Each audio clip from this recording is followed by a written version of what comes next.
The time is now 10:03, and I recognize a quorum of the board is present. The Pension Review Board meeting will come to order. Ms. McLaughlin, will you please call the roll of the members?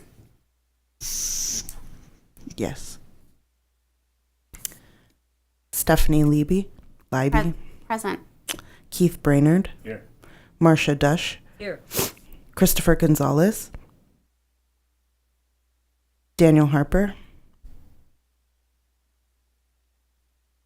Present. Roy Rodriguez. Here. Christopher Zook. Here. At this time, I'll entertain a motion to excuse Mr. Gonzalez from today's board meeting. So moved. Second. Motion has been made by Mr. Brainerd, seconded by Ms. Dush. Is there any discussion from the board? Hearing no discussion, all in favor of excusing Mr. Gonzalez from today's board meeting, please say aye. Aye. Aye. Aye. Any nays? The ayes have it. Mr. Gonzalez's absence from today's meeting is excused. Next up, we have approval of the minutes. Members have received minutes from our last meeting. Are there any comments or corrections to the minutes as circulated? Hearing none, I'll entertain a motion to approve the minutes as circulated. So moved. Second. Motion has been made by Ms. Dush, seconded by Mr. Brainerd. Any discussion from the board? All in favor of approving the minutes as circulated, say aye. Aye. Aye. Aye. All opposed, nay. Ayes have it, and the minutes are approved as circulated.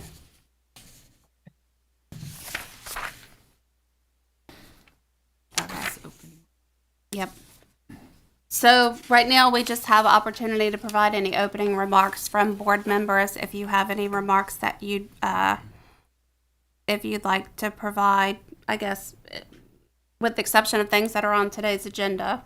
Of course, when we get to those agenda items, we can comment on them at the time. Okay, hearing none, we'll move forward to public comment.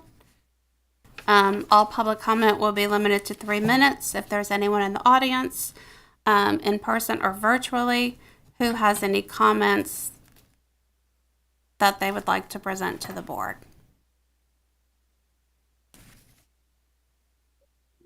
Hearing none, I'll turn the meeting over to Mr. Brainerd to introduce item number 6. Thank you, Madam Chair. This is the report of the Actuarial Committee. I'd like to ask the PRB Staff Actuary David Fee to please come forward. The materials are behind tab 6A of your book. Mr. Fee, welcome.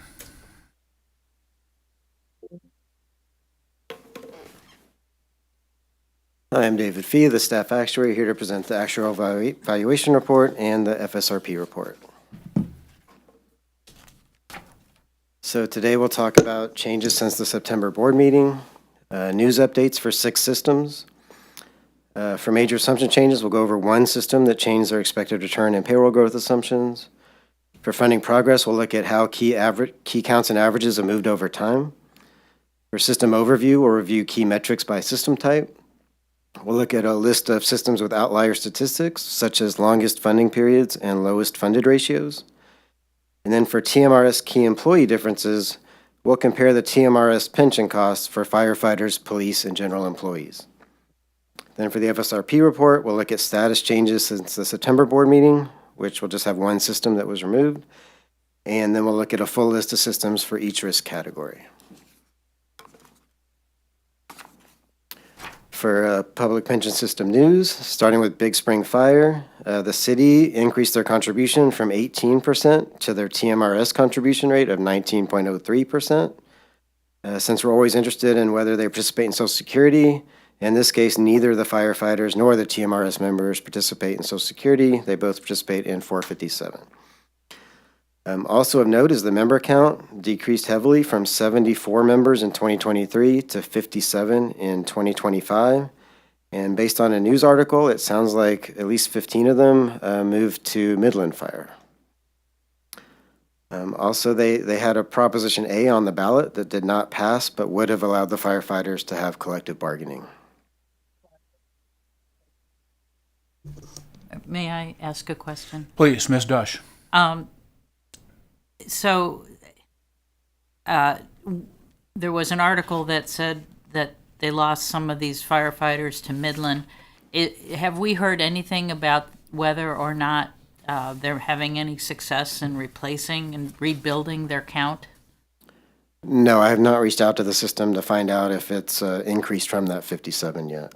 All right, the concern that I have there is when you have fewer members, you get fewer contributions, and part of the municipal's contribution is going to support and repay the unfunded liability. So this is very serious as far as bringing up their funded status.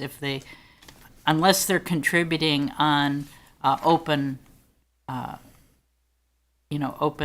slots, but I don't recall that this is a group that does that. I don't believe so.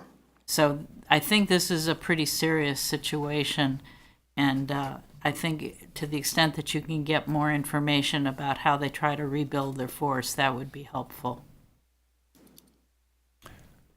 Thank you, Ms. Dush. I agree with all of that. I have a question also. When you say they participate in the 457 plan in lieu of Social Security, are you saying that the participation in the 457 plan is mandatory for the firefighters? I don't know the specifics of the plan. So it's just an option, at least it's an option that's available. It's definitely an option. I don't know if it's mandatory. While you're speaking with them, would you please find out the parameters of the 457 plan, optional or mandatory, and also whether or not the employer is making a contribution to the 457 plan on behalf of the employee? Yes, I will. Thank you. Thank you very much.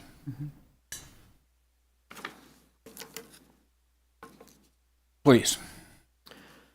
So this slide has our two remaining systems that are subject to FSRPs. Dallas Police and Fire, as you might recall, a significant issue they've been dealing with for years are their legacy assets. And in 2018, they were 25% of the portfolio, but according to a comment in a recent meeting, their publicly traded portion is now 81%, which would seem to me means the legacy assets are down to 19%. Possibly more importantly, there's a tentative agreement between the system and the sponsor. We don't have the details. The city council approved the deal yesterday, and the Dallas Police and Fire Board, I believe, is meeting as we speak. For Marshall Fire, they have a preliminary agreement in place. The members are going to increase the final pay averaging period from 3 years to 5 years, which is a benefit decrease. The city will be moving to an ADC by 2028 with risk sharing with the members. And there will also be caps on that ADC where the city won't go over 34.8% and the members won't go above 17.5%. And by having that ADC worked into the deal, that will avoid any kind of revised FSRP. McAllen Fire is an at-risk system, and the city increased the contributions by 2.5%. And the members also increased their contributions and also increased their final pay averaging period from 5 years to 7. And both of those changes should result in the next valuation report having a funding period below 30 years, so they should not trigger an FSRP. Texarkana is another at-risk system. The members are expected to vote soon between two options, either increasing their contributions or increasing their final pay averaging period. And in exchange, the city would be increasing their contributions to around 23% of pay, which would be roughly equal to their TMRS contribution rate plus the 6.2% Social Security contribution. And Weslaco Fire is an example of a system that's already operating under our 2040 guidelines. So under our guidelines, by 2040, we want systems to reach a 15-year funding period and then stay under that 15-year funding period even if they're increasing benefits. Well, Weslaco was able to increase their benefits and stay under a 10-year funding period. Big Spring Fire is our only system that changed their economic assumptions. They reduced the discount rate by 50 basis points and the payroll growth rate by 125 basis points. But they did it in a different way than most of our Texas public pension systems. So most of our systems express the expected return net of investment expenses, but not net of admin expenses. And then most of those systems instead add the administrative expenses into the normal cost. So I would consider this more like a 7.5% discount rate, so 25 basis point decrease. And it should work out about the same regarding the funding period. And so it's not a huge problem for funding purposes, for our purposes, but it's just not how most of our Texas systems do it, so it's not really a comparable number.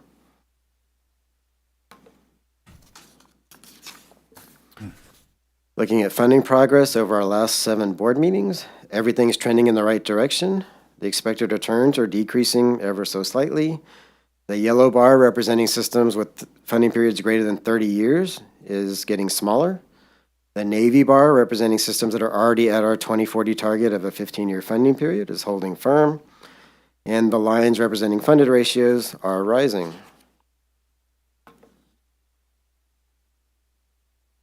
So this is every system with a funding period of 30 years or less.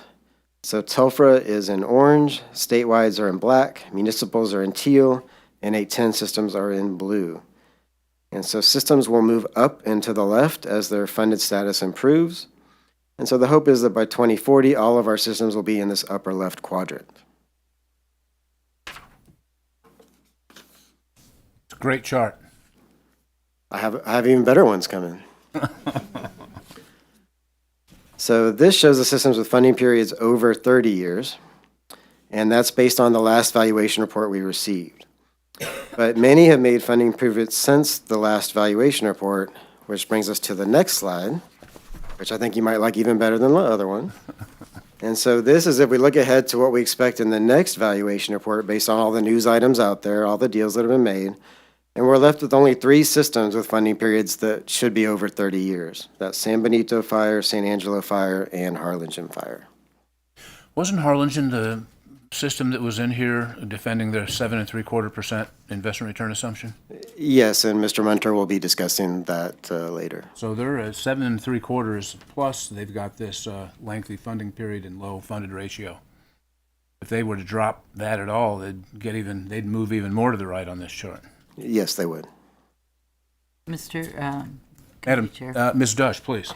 Yeah, and again, I think this is overall great news, but again, just as you highlighted with Harlingen, this is very dependent on whether or not the valuation is using realistic assumptions, and we trust that, certified actuaries should be signing off on reasonable assumptions. And again, using too high an expected return on assets for the discount rate and using too high an assumed payroll growth rate is really affecting these numbers. And I think, to the extent that we kind of keep an eye on the assumptions and kind of remind my fellow actuaries that they have responsibilities in this area where we see things that don't appear to be quite reasonable. Mr. Brainerd, this is Christopher Zook. May I make a Mr. Zook, comment, please. Thank you. Echo both of those comments. I have a purely logistical request of Mr. Fee because of the fact that we look at these charts less regularly, and certainly for people that look at them on the website. If we could just put a key as to what the colors mean somewhere on the chart, so that way everybody knows the difference between orange and teal and blue when they're actually looking at the charts themselves. Can we add that, please? I will do that. Thank you. Good point. Other questions for Mr. Fee? Please. So this is system overview by type, and we'll concentrate on the table in the upper left. The median returns and funding periods are unchanged from what I showed you in September. And that includes statewide and 810 systems already under the 2040 goal of 15 years, and municipals close behind at 17 years. For the funded ratio, TELFRA did tick up a bit to 64% since September, I think largely because we got the Midland Fire Valuation Report in. And this is looking at a similar table, but looking at a 6-year trend. And so we see quite the 6-year improvement in the TELFRA numbers. That includes a 10-year decrease in the funding period and over a 4% increase in their funded ratio. And out of 42 systems, 15 of those Telfra systems reduced their funding period by 15 years or more in that 6-year period. It's progress. And we're down to 6 systems with funding periods greater than 40 years.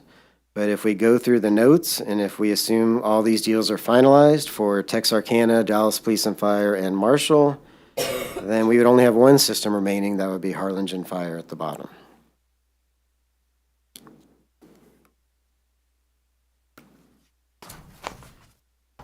These are systems with funded ratios below 65% and funded ratios above 30 years. So they have a low funded ratio and a long funding period compared to the FSRP thresholds.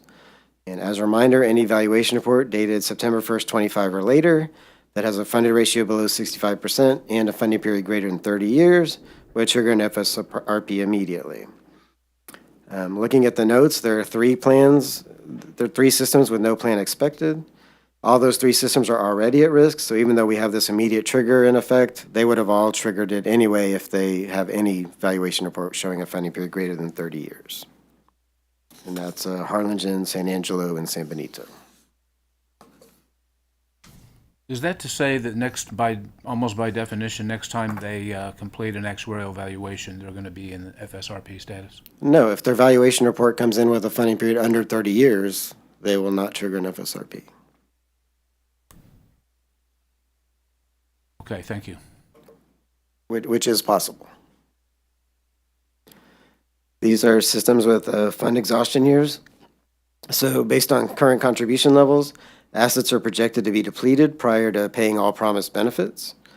So there's 6 systems on this chart, but the left 5 all have deals in place. So Midland Fire completed their FSRP. Tezers has SB 2065. Wichita Falls Fire completed an FSRP. Texarkana Fire has a deal in the works, and then Nacogdoches completed their FSRP. So we'd be left with just San Angelo Fire.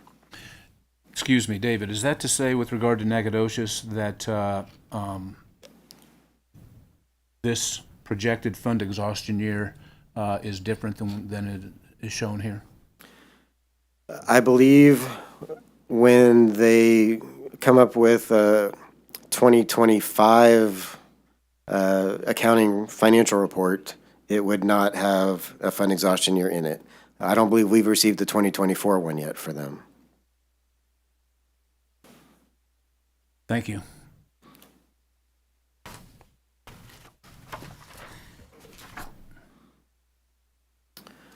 These are systems with funded ratios below 50%. Most of these systems have an asterisk signifying a funding period less than 30 years. And with tentative agreements in place for Marshall Fire and Dallas Police and Fire, and then we have the legacy FSRP still in place for Plainview, we could, for the first time, very soon have all the systems on this slide have funding plans in place with funding periods below 30 years. Mr. Brainerd? Ms. Dush, please. I think it's really important to note, these plans are very poorly funded, and based on having an amortization period under 30 years, what they're really doing is they're saying future contributions are going to be responsible for cleaning up the unfunded liabilities in these plans. And so what's really important here is that they're using a good projection on what future payroll is, because that is what is triggering or estimating what future contributions are going to be. So again, while I think it's wonderful that we have plans in place and we have increased contributions, there's still a lot of risk associated with these very poorly funded plans. As far as payroll growth, most of our systems are fairly reasonable compared to what they're assuming for inflation and how their cities are growing. And so it's more the expected return right now where we tend to have some issues. Thank you. Then these are additional systems where the retiree funded ratio is below 100%. And with FSRPs in place for Sweetwater, Beaumont, and Wichita Falls Fire at the top, all the systems on this slide we can say have funding plans in place with funding periods below 30 years.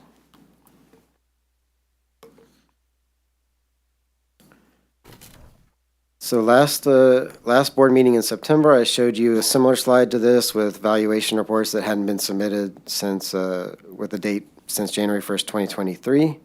We're down to, there were 10 systems at that time, we're down to 4 systems now. We have received the Corpus Christi fire since this slide was created, and the only one that was at risk was McAllen, which we know they have a deal in place.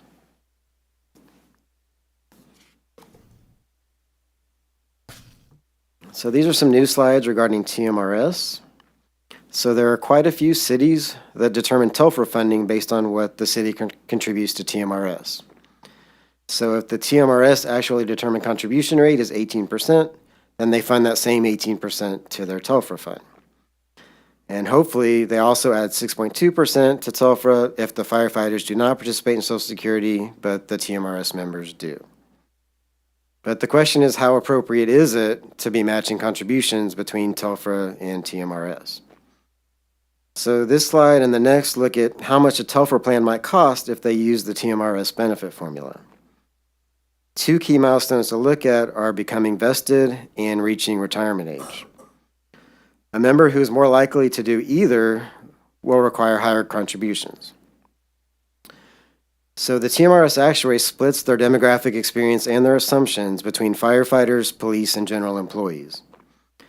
And a TELFR system would be 100% firefighters, and for cities that have a TELFR system, the TMRS system is generally around 75% general employees and 25% police. So in these charts, the main comparison is firefighters to general employees. So looking at the likelihood of becoming vested, by looking at the termination rates in the valuation report, we know that a firefighter is over 1.5 times as likely to become vested as a general employee. And these members that don't become vested forfeit the sponsor match and therefore cost much less. Then looking at the likelihood of a vested employee reaching 20 years of service, again, based on the termination rates, firefighters are over 1.5 times as likely as a general employee to reach that 20-year service mark. And in TMRS, even if you're vested, many of these vested members still forfeit the sponsor match if they don't reach retirement age. And so again, if they don't reach retirement age, they cost less than someone who does. So putting those 2 charts together, if we go from the time you're hired to reaching 20 years of service, a firefighter is over 2.5 times as likely as a general employee to reach retirement age. So a TMRS plan with firefighters is going to cost more than a TMRS plan with police and general employees only. And so sponsors should really consider the higher TMRS firefighter cost when determining a similar contribution rate for TELFR. Mr. Brainerd, may I ask? Ms. a Dosh, question? please. You've talked about the probability of achieving these milestones, but you don't have the actual effect of what would be the effect on normal cost. I assume the actuary could do that for us and give. I think it would be interesting to have into our record, like what the difference in these probabilities mean. How do they translate into normal costs, so that a system could know that if it was putting firefighters into TMRS, what it really would cost as far as the effect on normal cost. Who is the actuary? The actuary is GRS? Yeah, so TMRS has both an internal staff actuary and a consulting actuary. I did confirm with the internal staff actuary my assertion that the normal cost would be higher for firefighters. The people who create the valuation report and run the valuation, that is GRS. Would it be of interest to have a further discussion on what the effect on normal costs would be by having GRS talk to us about that? I'd be interested in that. Okay. And do we know how many cities contribute less to TELFRA if they have both TELFRA and TMRS participants? Do we know if there's a lot of cities who contribute less to their TELFRA plan than to TMRS? So for the systems that do not participate in Social Security, we generally compare to TMRS plus 6.2%. And I would say around 60% of those contribute less than the TMRS rate plus 6.2%. So, and even that, so the TMRS people cost less to begin with, and then you have much less going into the TELFRA plan than even what is going into the TMRS plan. Right, so we would need GRS to give what that extra number is. But say it's around 2%, then it would be over 3/4 of these systems would be less than, TMRS plus 8.2%. And then if we look at systems that do participate in Social Security, we really only have one system that actually contributes less than the TMRS rate. But if we were to add, say, 2%, then it would be around half. Yeah. So there's many systems that are right around that TMRS rate, but not contributing much more. Do you happen to know off the top of your head how many TELFRA plans have moved to an ADC contributory model? Off the top Any? of my head, A few? we have maybe 4. We have Irving, Midland, Odessa is definitely one. And then we have Marshall that is likely moving to an ADC. And we have others in discussion. It wouldn't surprise me if Texarkana ended up with an ADC sometime soon, but it's not going to happen this year. So it's predominantly fixed rate that they're making. Yes. And predominantly that fixed rate is less than the ADC. I mean, I think that varies at this point. There are some that it's sufficient. And some are, some of the fixed rates, like Longview, the city put in a large pension obligation bond, but then they reduced the contribution rate down to 12%. So, the contribution rate looks kind of low, but they put in a big contribution. They bought down their unfunded liability. Right. So the other ones, we have a bit of a mixed bag. I mean, the ones that have created FSRPs still tend to have fixed rates, but I wouldn't necessarily say they're less than an ADC at this point. Thank you. Do you think it would be useful for the PRB to reach out to those TELFRA plan sponsors that are basing their contribution rate on the TMRS rate to share this information with them and advise them that they likely are understating the actual cost of their benefit? Would they benefit from this information? And I think there are two issues here, because not only are you comparing contribution rates, you haven't compared the benefit levels. So the TELFRA benefit level could be greater, which would perhaps generate a higher ADC than even the TMRS rate for firefighters. So to me, there's a couple of things going on here that make it very hard to justify, spending the same amount or contributing the same amount as you're contributing to TMRS without a comparison of the benefit levels or of the normal costs associated with those benefit levels. Yeah, the city may not be aware of the variance in benefit levels, Yeah. as well as the required costs. Yeah, so if I understand the order of operations, I think we'll first try and get a concrete number from GRS as to what the normal cost effect is, and then reach out to the sponsors with that information to give them an idea of how much more their firefighters cost, so that they have an idea of how much more they should be putting into their TELFRA funds. I would support that. Yeah. You also? Yeah. All good with that? Thank you. Other questions, comments about the TMRS TELFRA comparison? Okay, please. So for FSRP updates, we had one status change. Greenville Fire came in with a valuation report showing a funding period below 30 years, and so they are no longer at risk. We still have two systems subject to the 30-year FSRPs, but as we discussed, Dallas Police and Fire and Marshall Fire possibly have agreements in place where we could expect FSRPs to come in soon, hopefully. We have 5 systems remaining that are at risk, but as we discussed, McAllen Fire and Texarkana Fire seem to have deals in place, so that would leave us with Harlingen, San Angelo, and San Benito. Then we have one legacy system remaining. So Plainview Fire, they submitted their FSRP before September 1st, 2021.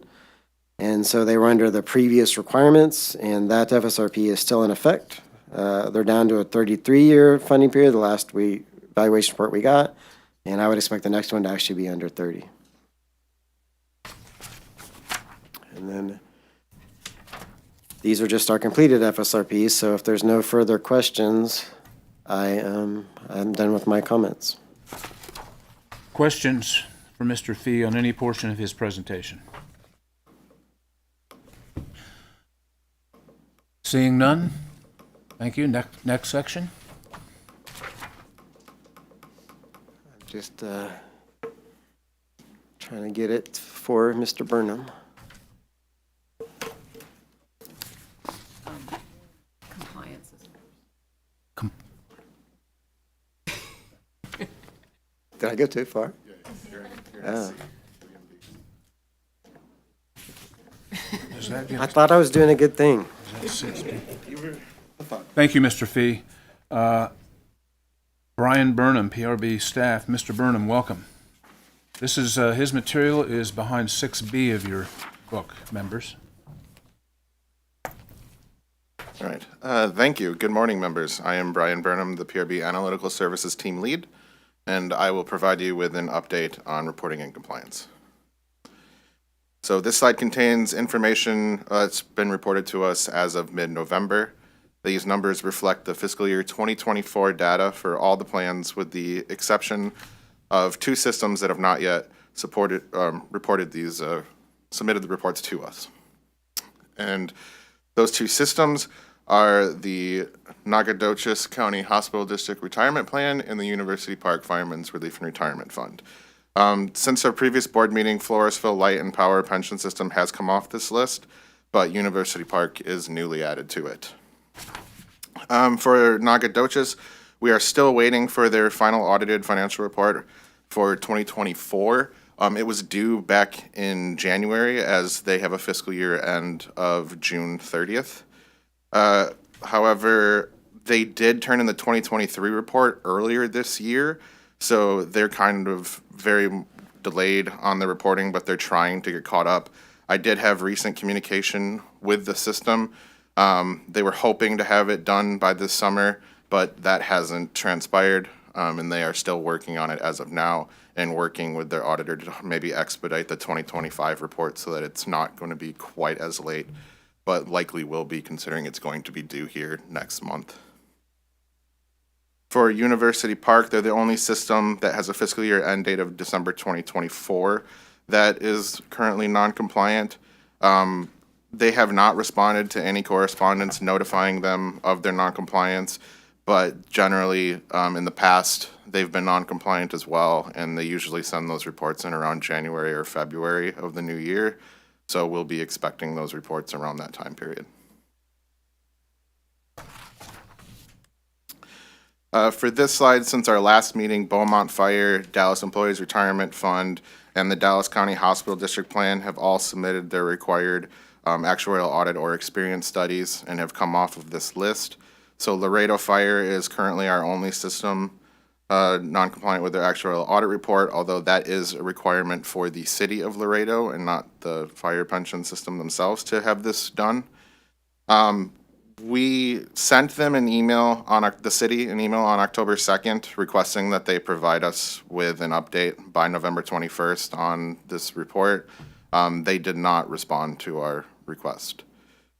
Our next plan is to try to reach out and contact them via telephone and see if we can't get somebody maybe in the financial office of the city to respond to us and get an update on the status of the report. So in a case like this, do you have somebody at the system you can contact, or are you always contacting the city? We do have a contact with the system, and it's actually something we've been in contact with him for multiple years now about this requirement, and he's let us know that the city has been made aware that they need to do this requirement, but it doesn't seem like the city has had intention to fulfill it. But we have not actually been able to make contact with the city to verify any of that. It's just what we've been told from the system admin. Thank you. But in good news for this slide, I do want to make a note of the fact that we first introduced this slide for these non-compliant requirements earlier this year, back in July. We started with about 7 systems on this list. We're now just down to 1. And it was even more before that. Before the first meeting, there were about 12 or so systems who we had identified as non-compliant with these requirements. And even before the first meeting, we got about 5 of them to turn in the reports because they already had them done. They just hadn't sent them to our office. And so we've really gotten this down from 12 down to just 1, just this year alone. And to what would you attribute that? Just mostly David Fee spearheading it and getting it out there and reaching out to these systems and making sure that they're aware of this requirement and pushing them to report. So direct contact with the Yeah. system. Is there a way to shame Laredo into responding? Is there some other way of if they've already been made aware of this responsibility and they have not shown any intention of complying, what can be done? So my thought on that is that we should reach out directly via telephone to make sure that we're actually establishing contact with someone. I know sometimes when you just send an email, maybe you're not emailing the appropriate person, maybe the email gets lost in an inbox, right? So if we call, establish direct contact to let them know about the requirement, and then if it still is not forthcoming, then I would see we would invite the city to a future board meeting Okay. so that we could have a one-on-one discussion with them about the requirement and understand what's going on. But before we took that affirmative step, I thought it was important that we try to establish that direct call by telephone so that we know that the communication is being made. Thank you. And on this final slide, I'm providing an overview on the reporting deadlines for the 2025 fiscal reporting year.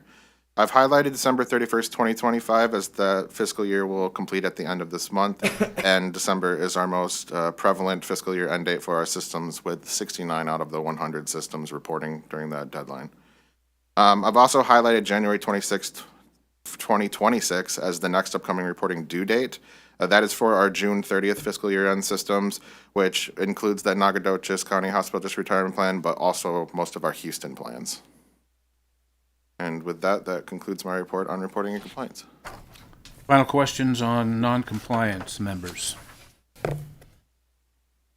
Seeing none, I'd like to ask Mr. Fee to return with Mr. Munter and join Mr. Burnham. We're going to talk about a study they did on Chapter 810 retirement systems. Chapter 810, as you know, pertains to a group, one of 4 groups of public pension plans in the state. And I trust the staff will describe the plans that fall into that category. Who's first? I will get us started off. Mr. Burnham, please. Once again, I am Brian Burnham, and along with me are David Fee and Robert Munter, and we'll be providing you with an overview of our latest intensive study, which is on the Chapter 810 retirement systems. So for a summary of what we will go over with you, we'll begin by stating some of the background and purpose for why we chose to complete the study. We'll then go over the main topics within the study, which include an overview of the various benefit structures of these systems, a look into their governance structures, their actuarial assumptions, and finally a look into their investment practices.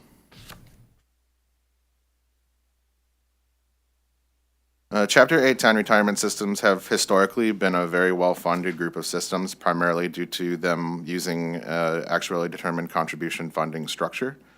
However, recently we have come to see some issues with these systems.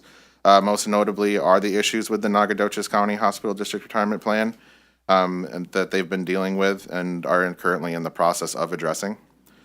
In addition, some of these systems were discovered to be using outdated assumptions when calculating their lump sum benefits for their members, which was addressed by this board in adopting lump sum guidance last year. These issues motivated us to take a deeper look into these systems that typically get less attention than our other systems. The primary goals of the study are to provide more in-depth information about these systems to the reader, as well as identify best practices already in use that others can use to improve their system management and avoid potential issues.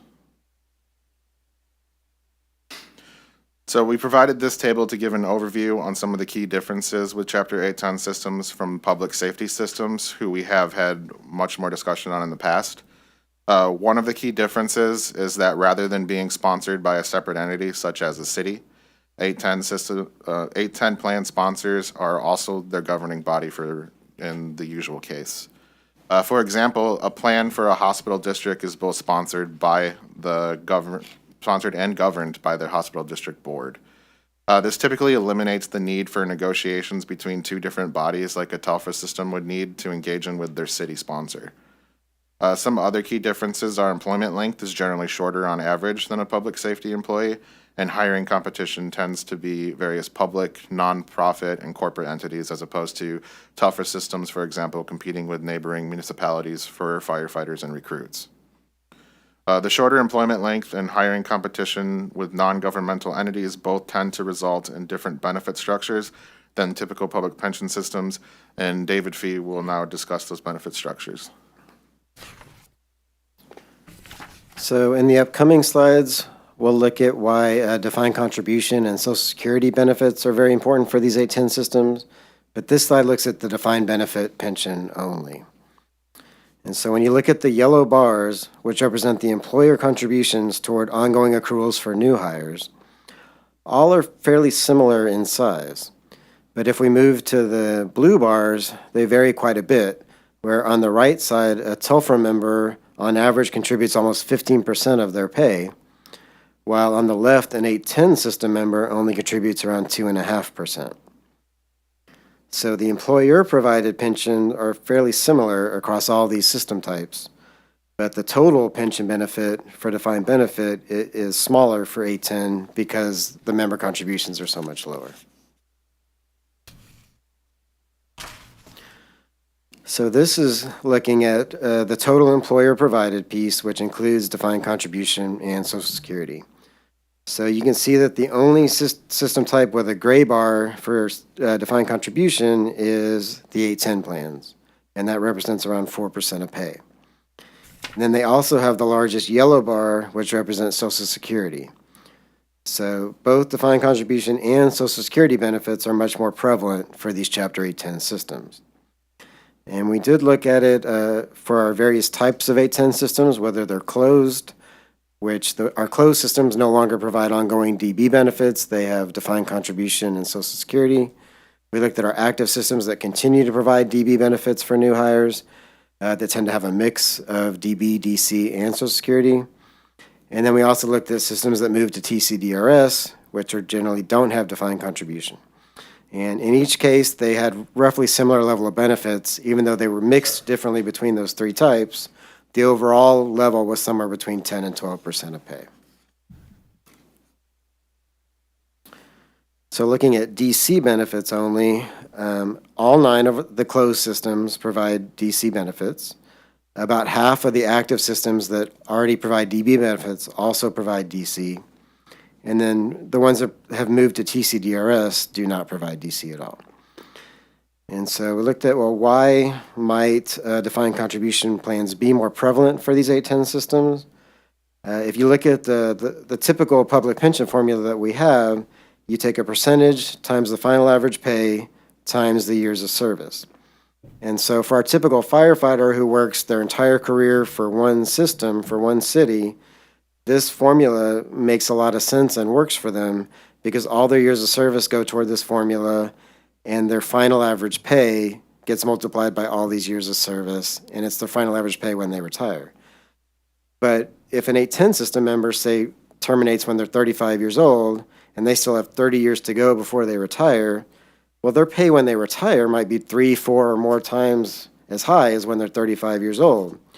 So this formula would then be a few years of service times pay that's much lower than when they retire, and times the percentage. And so that becomes a much less valuable benefit than the actual retirement benefit that the formula is intended to make.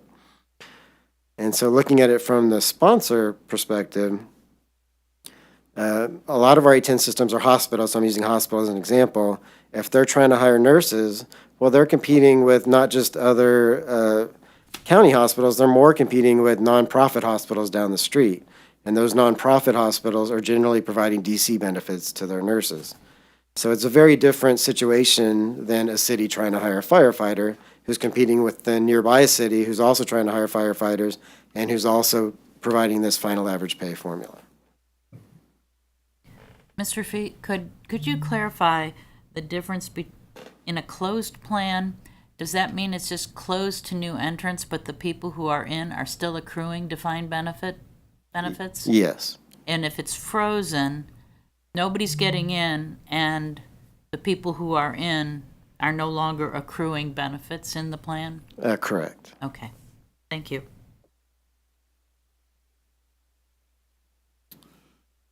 And so back in May, we sent out a survey to all 33 of our Chapter 810 systems, and we asked questions that primarily related to their governance. We received 20 responses from these 33 systems, and it helped us gain a better understanding of how they operate. And the highlights for that survey are the majority of the systems discuss their pension plan on a quarterly basis. Responses did vary where some systems meet and discuss their plan on a monthly basis, similar to Telfer funds, but there were also some who responded and said that they only discuss pension matters annually or on an as-needed basis. And typically that would be like when they receive a report of their actuarial evaluation or results for their financial audit. The majority of the boards of these retirement committees, the retirement boards or committees, do not have any requirements for pension-related expertise for certain seats on their board.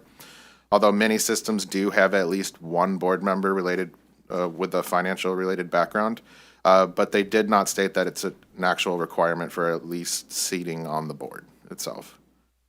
So this shows to me the importance of the minimum education training requirements that are mandated, and it's something that I'll get into a little bit later. The last major point of this survey was that most systems lacked a process for regular communication with their members, which is also something I'll touch on in a later slide. So the primary focus of these governing bodies of these pension systems lies outside of the pension. Unlike a Telfer board where their sole focus is on the retirement plan, a Chapter 810 governing body is more likely to be focused on the day-to-day operations of their organization. For example, a hospital board is going to typically be more focused on running their hospital district. A transportation authority is going to be more focused on bus lines and other transportation methods that they, sponsor.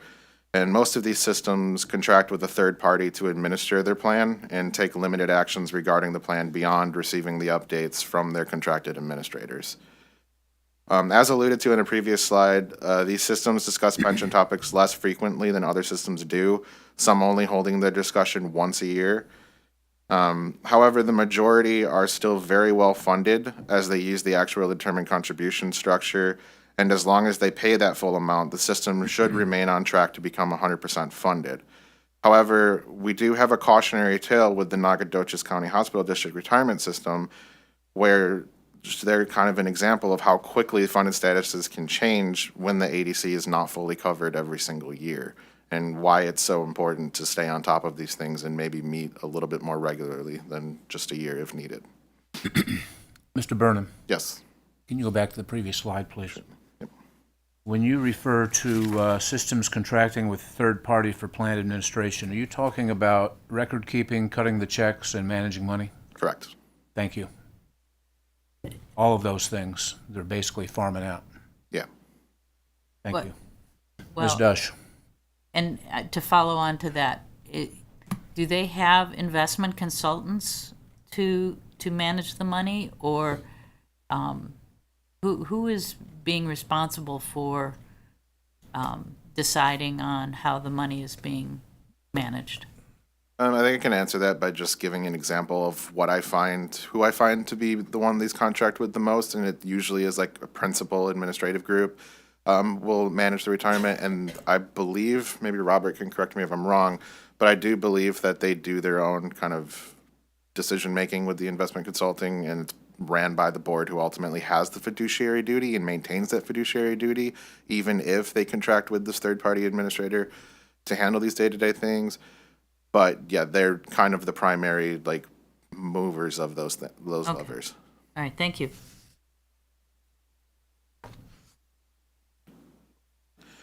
And so for MET, I want to preface the numbers on this slide by just stating that later on in our board meeting, Jasmine will be reporting on more up-to-date compliance records. These ones that I'm showing now are from our biennial report from last November. Chapter 810 systems on aggregate had the lowest percentage of their trustees and administrators in compliance with the MET reporting requirements.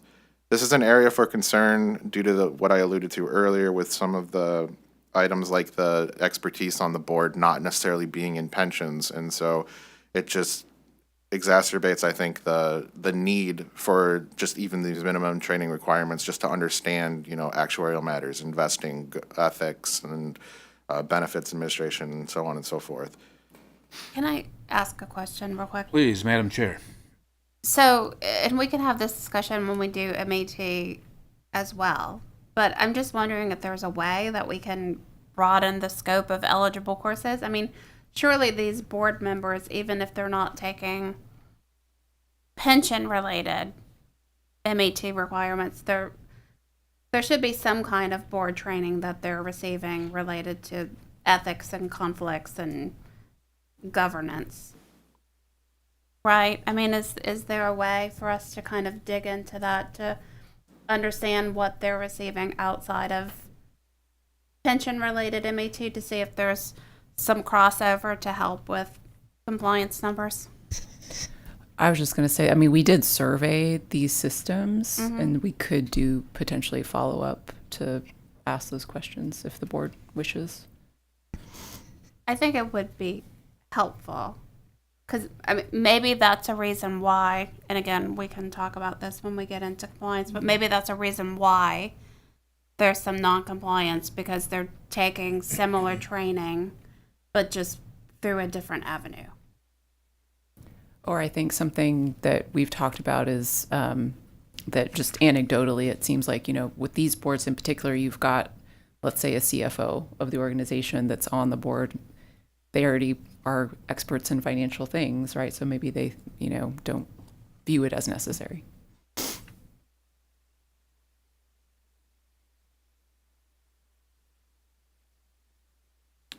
And then I also wanted to touch on member communication. Almost half of the systems that responded to our survey provide little to no communication with their members unless it's specifically asked for. 8 systems stated that they do provide an online benefit modeler to their members, which is something we wanted to highlight because we do believe that it's a very useful tool for members to quickly and easily see what their current and projected benefits look like. In the study, we also do highlight 2 systems that we thought were really good examples of communication with their members. The CPS Energy Pension Plan is highlighted for providing a variety of ways they communicate with their members, including previously mentioned online benefit modeler, but they also use annual participant letters, annual statement of benefits, retirement seminars, open enrollment programs, and more. We also highlighted the Port of Houston Authority for their website because we believe it's a great example of how to use a website to provide information to your members. And I do encourage other systems to look at their website, look at what they're hosting, and see if they can use their own website in a similar manner. The issues that Nagadoches has recently been through show why member communication is so important and why we're choosing to focus on it.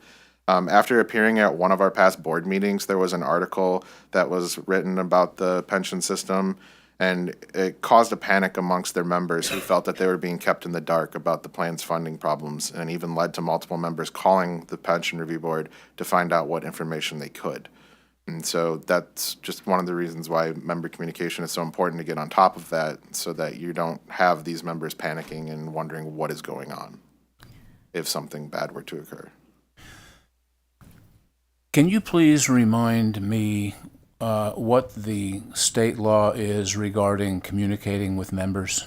Sure. So there are 2 that I am aware of off the top of my head. The first being every single year, pension system is required to send each member a statement on their current contributions and benefits that they've accrued, and basically a look into their account. The other one is if the system's actuary has determined that the current funding arrangement is inadequate, the pension system is required to notify members that the actuary has made that determination. And so that would probably be something that we would have expected Nacogdoches to communicate with their members at that time. But based off of the Nacogdoches members acting like they were in the dark, it's unclear whether they sufficiently managed that. So inadequate defined by what? An amortization period, a funding level? That's my understanding of it, is the amortization period. Do we have any idea whether members beyond the 810 systems are doing this? It is not something that I believe we have that information on to check that they are regularly doing it at this time. Ms. I'd like Dush? to follow on to that. So when you say that there are some systems that are providing little or no communication, does that mean that some systems are not providing either a modeler or a statement of accrued benefits to their members annually? That would be our understanding, because the way they responded in the survey was just the members can ask for information at their desire. And that was basically the gist of their entire answer to our survey question. I think that is something that needs to be, we need to figure out how to follow up on that. And maybe that's a broader question than just 810 systems. Yeah. On both of the communication issues. Again, don't. What was the survey question? I just believe the survey question was pretty open-ended, just what type of communication do you have with your members? And then we gave examples like, do you provide annual benefit statements? Do you provide like a newsletter or any type of seminars or and things like that, and to just explain and describe what you do? Okay. Yeah, I mean, I agree. If the question was what type of communication you provide, and we specifically listed the annual benefit summary that they're statutorily required to provide, and they respond none, then I think that that's an issue that we need to highlight. Is that the end of your prepared remarks? It's the end of mine, but I'm going to turn it over to David Fee to discuss the actuarial assumptions for the 810 systems. Thank you. Mr. Fee. So one finding was that the valuation assumptions are more conservative on average for the 810 systems. So looking at the active systems, 810 systems were at a 6.75% return, statewide and municipal were at 7%, and Telfro were at 7.25%. We think a large reason for this is that Chapter 810 systems have more leeway to set realistic assumptions. So they have one governing body making this decision. So in one process, this body can look at what the contribution would need to change by if they reduce their expected return and decide at that same time to increase the contributions. That's very different than, say, a Telfra system, where the Telfra board may look at what would happen if they were to reduce the expected return, but they often don't feel in control of changing the contribution, since that would largely fall to the sponsor. And so, these 810 systems tend to be more conservative because they can easily do that in one process. So this is looking at comparisons to our lump sum guidance. So as a reminder, in July 24, the PRB sent lump sum guidance to our systems, mainly for these 810 systems on this slide that offer 100% lump sums. 3 of the systems were already following that guidance when it was published. 2 have since updated their assumptions to follow the guidance, and we have 7 remaining that have not made any changes since that July 24 guidance. Those 7 systems on average use 1984 mortality and a discount rate around 100 basis points above their best estimate expected return that they use in their valuation. We'll move to the next slide. For members who might not recall this whole lump sum guidance thing, when there is a disparity, as is shown on the lower right-hand portion of this chart, members who elect to terminate employment and take their benefit as a lump sum face the prospect of basically being gypped, in some cases significantly, on their benefit. And it's, in my view, it is an injustice, and we can talk about this later, but I think it needs to be addressed by somebody more authoritative than us. particularly for these, what I would consider to be intransigent systems. So I think on the next slide, we can see why they're probably not updating the assumptions as quickly as we might like. Because these systems on average will be looking at probably a 30% increase in these lump sums, were they to go from their current assumptions to more updated assumptions all at once.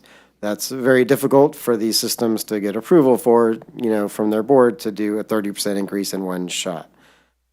Had these 7 systems been monitoring these issues over several decades, they probably would have implemented these changes in small, more manageable increments along the way. It may be possible now for some sort of glide path to catch up, because I think we're going to have trouble getting them to do this 30% increase in one shot. Mr. Brainerd, if I may. Madam Chair, please. I agree with Mr. Fee's last remarks. I mean, I think to the extent the board can encourage people to take steps, even if those steps are incremental in nature, to me, it's better than staying with the 1984 tables, understanding that it is difficult to implement a 30% increase in costs all at one time.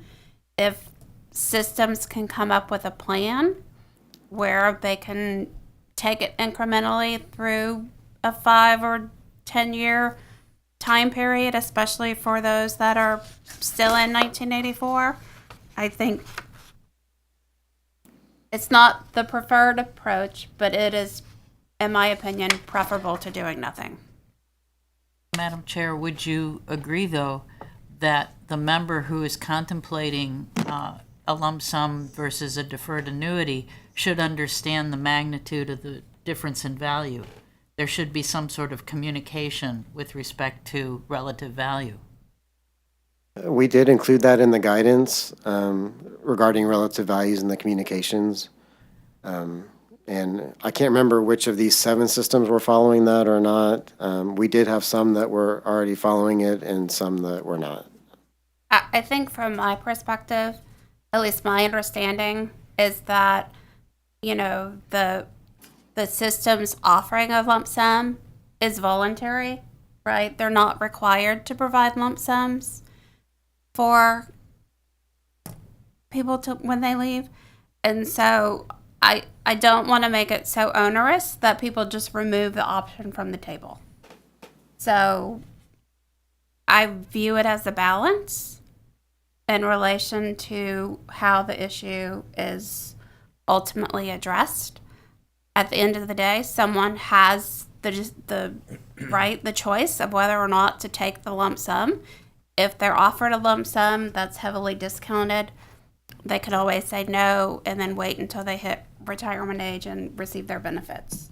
It's, in my opinion, it's a choice. And again, if there's no requirement to provide the lump sum and these plans are doing it voluntarily, I don't want it to be so onerous that they just say, well, we can't afford a 30% cost increase, so we're just going to remove it from the table. No, we will definitely reach out to them about some sort of glide path and try and help them figure that out. Regarding the relative value, I think the issue is that it's very difficult for a lay person to compare, say, $3,000 a month versus $300,000 in hand, and understanding that really the equivalent value would be $400,000 lump sum.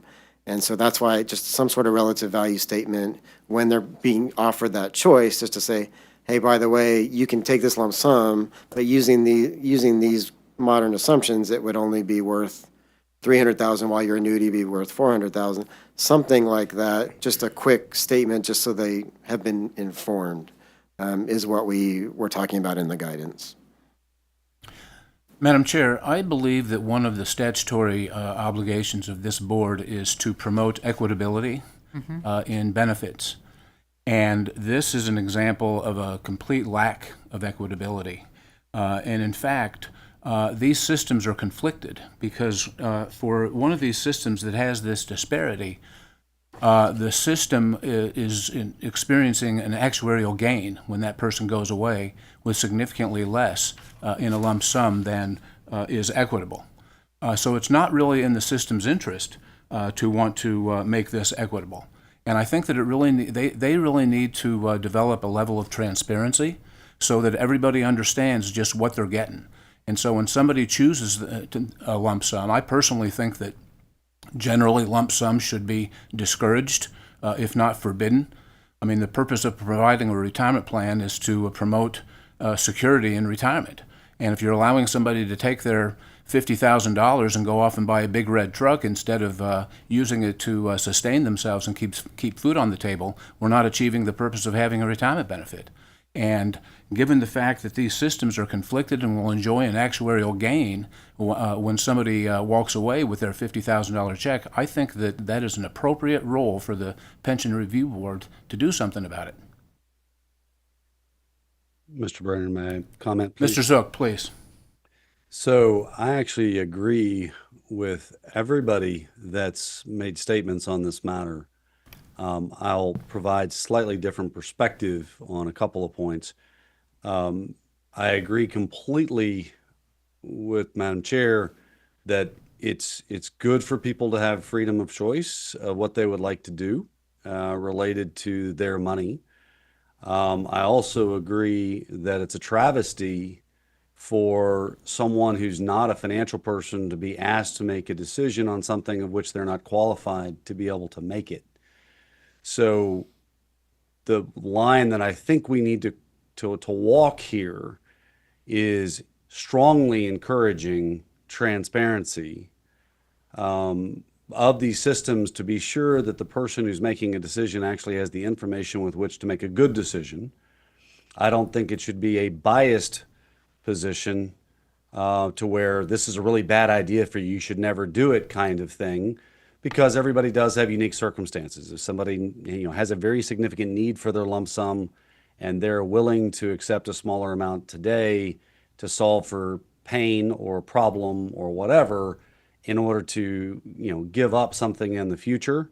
I mean, I have seen people who have been given a year and a half to live who really will never be around to receive the pension that they'll get 20 years from now, but they could really do some things for their family in the short run by being able to take that. And that's an extreme example, but it is an example of how there are situations where that choice is helpful.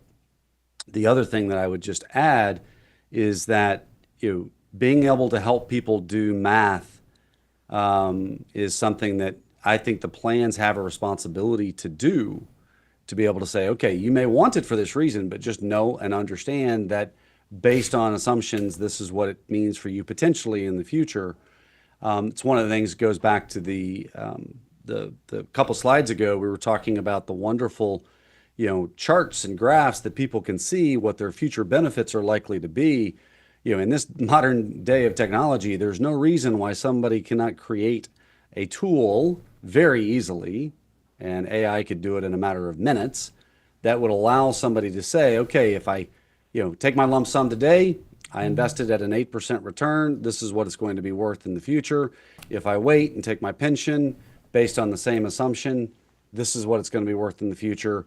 What do you want to do? So to summarize, I would strongly encourage us to make sure that people still have the choice of what to do with their money, but I also would strongly recommend that we encourage these plans to have more transparency. Certainly the legislature would be the one to mandate, I would think, something in this regard, but we certainly can put it into our guidance to those systems, et cetera. So those are my thoughts for the group. Points well taken, Mr. Zook. Thank you. Other comments? I support what Mr. Zook has said. I do agree that choice is important, and I would like to see that plans maintain the lump sum, as there usually is a good reason to take it. But again, I believe that it is very hard for a layperson to understand how a lump sum is calculated and the equivalence. And I agree with Mr. Brainerd that I believe it is our responsibility to highlight when inequity, is being perpetrated on plan members. Thank you, Ms. Dush. Other comments, questions for Mr. Fees? Actually, Mr. Brainerd, there is one other thing that I meant to Please. say that I think is really important to what was stated earlier. For any plan that is refusing to bring their assumptions in line, because of the fact that it creates the lump sum to go higher and would actually create a problem for the plan to offer something out there. That's not a good reason to not do what's right by the plan. Absolutely positively lower it gradually, as Madam Chair stated. Do it over time. Don't make it, a 30% hit day one, but also don't be in a conflict of interest where you're not doing what's in the best interest of those people. It's not fair to them. Do what's right by them. Be honorable as they are trusting you to take care of them in the future. Thank you. I think before we end this item, we'll be talking about possible solutions going forward. But before we get to that, Mr. Munter, are you next, sir? I am. So for the last couple of slides here, this is just going to be covering the investment practices that we observed from the Chapter 810 plans.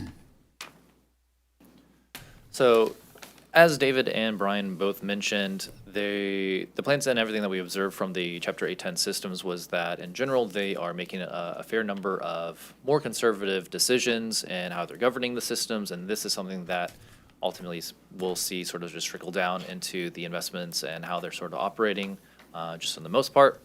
But one of the key things here is that for these Chapter 810 systems is that they are predominantly actuarial defined contribution or ADC structured contributions, while a number of our other systems are much more fixed based. And so one of the key things is that what we observe is that for every system that actually receives a full ADC contribution, in general, this is from a study from NCEPRS, is that they are on average 20% higher in their funded ratios.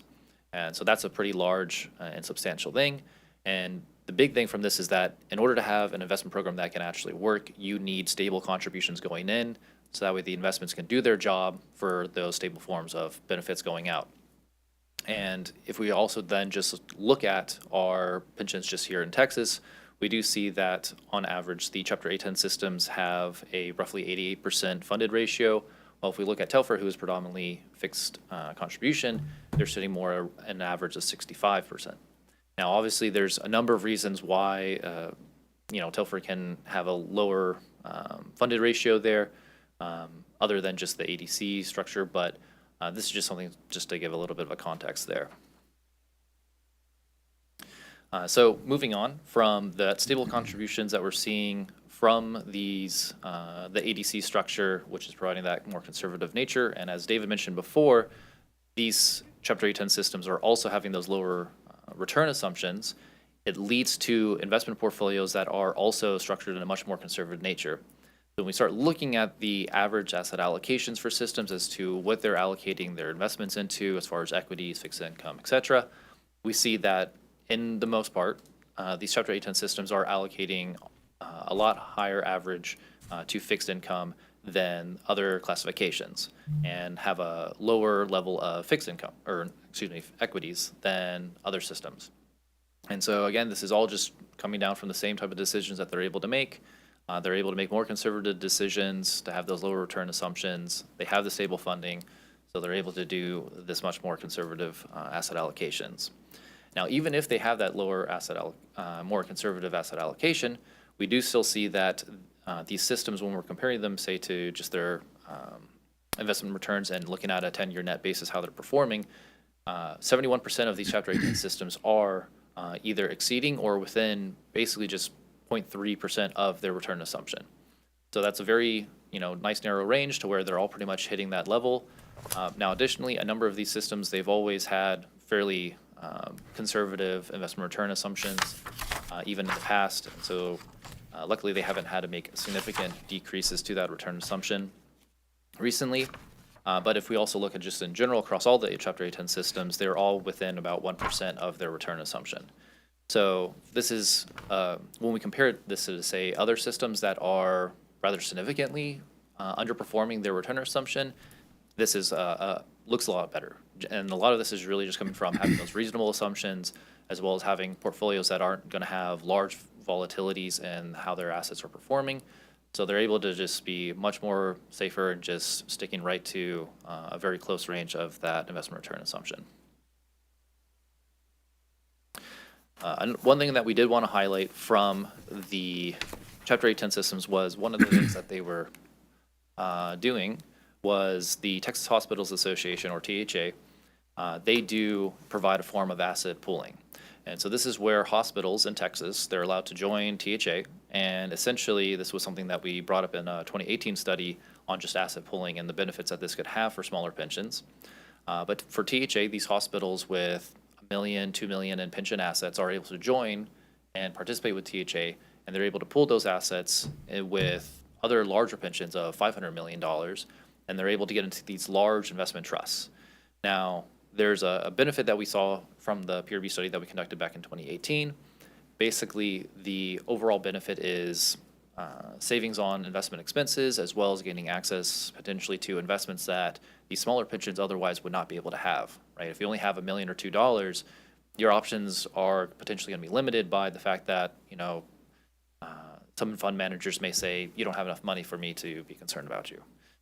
So things like that is one of the benefits that asset pooling can provide for a number of systems, is that they're able to get access to cost savings from these investments, as well as gain access to investments that are going to potentially perform better just because they have better fund managers. So then we actually, when we start looking at the differences in what type of savings that we're seeing, so for THA, now there's a couple other reasons why from just their investment selections, their actual investments themselves, but if we look at them compared to other Texas systems, THA, their total investment expenses is usually right around 0.18%. Now, if we compare this to the national average, which is 0.71% of net total assets, this is a very significant decrease in the actual expenses that they're paying out. This is, it's very cheap. So the benefit here, and again, part of this is from the actual investments that they're using, but smaller pensions that, usually would have, the $1 million or so, just in admin costs alone and things of that nature could be 50 basis points, so 0.5% of their total assets that they have to pay. But because they're able to combine with THA and get those savings, this actually helps them out significantly there. Additionally, as one of the things that I mentioned before, these smaller pensions that would have $1 million or so, or on the smaller end, they're able to gain access to this master trust, and because of that, they're able to gain access to mutual funds or other investments that have high or have some form of an initial minimum. And there was a study that was done a couple of years ago that looked at just generally what was the type of differences that you would see from a retail class mutual fund to an institutional class. And we're sort of just using mutual funds right now as just an example of what type of benefit this could provide, mainly because a lot of our pensions here in Texas, they use mutual funds for the majority of their investments. They represent a large portion. But if we look at the different share classes that are offered, a retail person, so like you and me, or these smaller pensions would typically invest in those type of share classes. If they were to have a significant amount of investments to get access to these more institutional sizes, a lot of the times this can lead to a 0.34% on a relative basis. What that really means for us is that it's about a 37% savings in investment expenses that they would be paying if they were able to switch just from a retail class to an institutional class. So these are the type of benefits that we observe from these Texas Hospital Association, and they're, what they're able to provide just from simply doing asset pooling. And we do think it's something that we, just want to make other systems aware of, because, there are a number of systems that are on the smaller end here in Texas, and, this is something that, they could try to consider if there's any way that they might be able to asset pool with others, basically to help save themselves some money and overall improve their performance. But with that, that concludes our study on the 810 systems, and we are open for questions. Questions on any of this regarding the 810 systems? No questions, but comment would be. Mr. Zook, very, please. Very well done, gentlemen. Excellent work. Very, very thorough and very helpful and very informative. Yeah, I want to echo that. I think this was a very well done work and very revealing in a number of ways. I want to ask about the issue of asset pooling, and we talked about this a little bit in preparing for this meeting. It seems like perhaps there might be some interest among some funds in pooling their assets if they understood how they can get there, how to get from point A to point B. And I wonder if it would be worth having PRB staff, perhaps in consultation with someone else, not sure who else, but basically provide a roadmap for these especially smaller state pension funds on if you want to do this, here are the advantages, here are the benefits to you, and this is how you would go about it. Mr. Zook, you might have some ideas on this too. You know, you take a pension fund with $50 million who might be paying 100 or more basis points to invest their money, and they're consistently underperforming. How do you get from point A to point B? How do they get their pension assets into the Texas Hospital Association and have them running their money for them? Totally agree. I mean, I think for many of them, it sounds like a good concept, but unless somebody gives them the roadmap, it's going to be tough for them to take action on it because the whirlwind will eat the best of intentions. Yeah. Yeah. Oh, just real quick for obviously the Texas Hospital Association, they are limited to hospitals for Texas. So other Telford plans or other smaller systems, they'd have to look for some other form of way to pull their assets into some other type of system or create something themselves instead of just joining into THA. So it wouldn't be the THA. Right. But we could work to identify some other entity that Some might be other able to do it. entity or method of allowing them to sort of get into an asset pooling situation. Yeah. Ms. Dush? Can you remind me, with respect to the investment reviews, is if you are less than, Oh, the IPPs? is it 100 million where they don't have to do the, So the range is 0 to 30, no evaluation. 30 to 100 is every 6 years. 100 plus Yeah. is every 3. so, so to me, that's one thing, which is we're not getting really good information on very small plans because they don't have to provide the IPE. So that's one thing. The other thing is there has been, in the pension community, a lot of negative pushback on pooling, I think primarily generated from the state of Illinois when the governor mandated pooling for firefighters, I believe. So to some extent, if you can overcome some of that negative press and show the positives, acknowledge where there has been problems, but show the positives. I do think this is something, that we should work a little bit more closely with those very small plans. And the other thing that has concerned me is that when I've seen some of the information on strategic asset allocation for those plans, to have a plan $50 million or less investing in alternatives really concerns me about whether or not they have the wherewithal to really understand what they're investing in, particularly illiquid types of investments. So I do think this is an area that once you kind of feel comfortable with your IPE work, that maybe we need to start really looking at these plans under 30 million. And I don't think there are a whole lot of them. I don't think so. I know for 10 million or less, it's 12 or 13. And a couple of those I think are looking to close. So Yeah. I believe 30 million or less is probably looking at 20 to 30 plans, maybe. Well, that's still significant. And again, I would have concerns really for that whole group under 100 million as far as investment acumen. So I would support kind of adding something to our to-do list for down the road. Other comments or questions on asset pooling? I'd like to make a proposal, and I'd like to ask staff to follow up on this report by coming back to us with suggestions on how this board might respond to a few issues raised in this 810 study. One is the issue of the frequency of these 810 boards addressing pension issues. Second, the possibility of requiring some board knowledge or expertise. Third is the level and type of communication with members. And the fourth is a path forward for dealing with plans that have not addressed their lump sum methodology. And all of that is in addition to suggestions for moving forward with how we might promote asset pooling. I don't know if I need a motion for that, but that's what I'd like to ask staff to work on.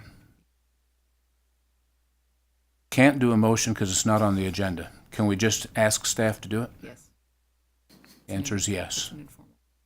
Everybody okay with that? Yes. Highly encouraged. Thank you. I think the only one I have concerns about is the board member requirement for pension expertise. I understand the requests and I understand why this board would make that request. I just don't know how practical it is when you have a board that is, responsible for a transit agency or responsible for, looking at a CPS board or looking at, I don't know who the transit authorities are, but a transit board. I mean, to say one of those positions has to be specific to pensions, I feel is a little bit heavy-handed in light of the responsibilities of that board.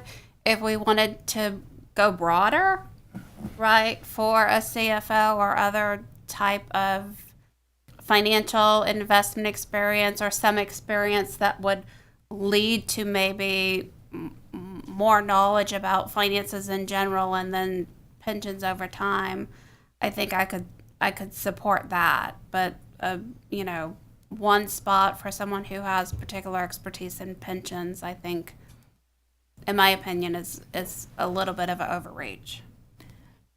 I would agree with Madam Chair's comment there, and I would like to follow on to her comment that we need to pursue why certain plans are not complying with the MET instruction guidelines, and whether or not they can support, they can comment that they are getting similar training through other sources. I mean, I think they need to prove to us in some way that they are getting similar training, but otherwise they need to comply with the MET. They're managing money, they're managing employee contributions, they're managing state employee or taxpayer money, and so they need to be responsible. They need to understand their fiduciary responsibilities and operate the plan in the best interest of the plan members.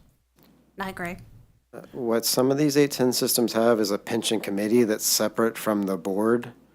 And so that pension committee is sort of the first mini board that's responsible for looking at pension issues, and they report to the main board. So I just want to point that out as one thing to keep in mind when we're having these discussions. Is that pension committee a subcommittee of the board or separate?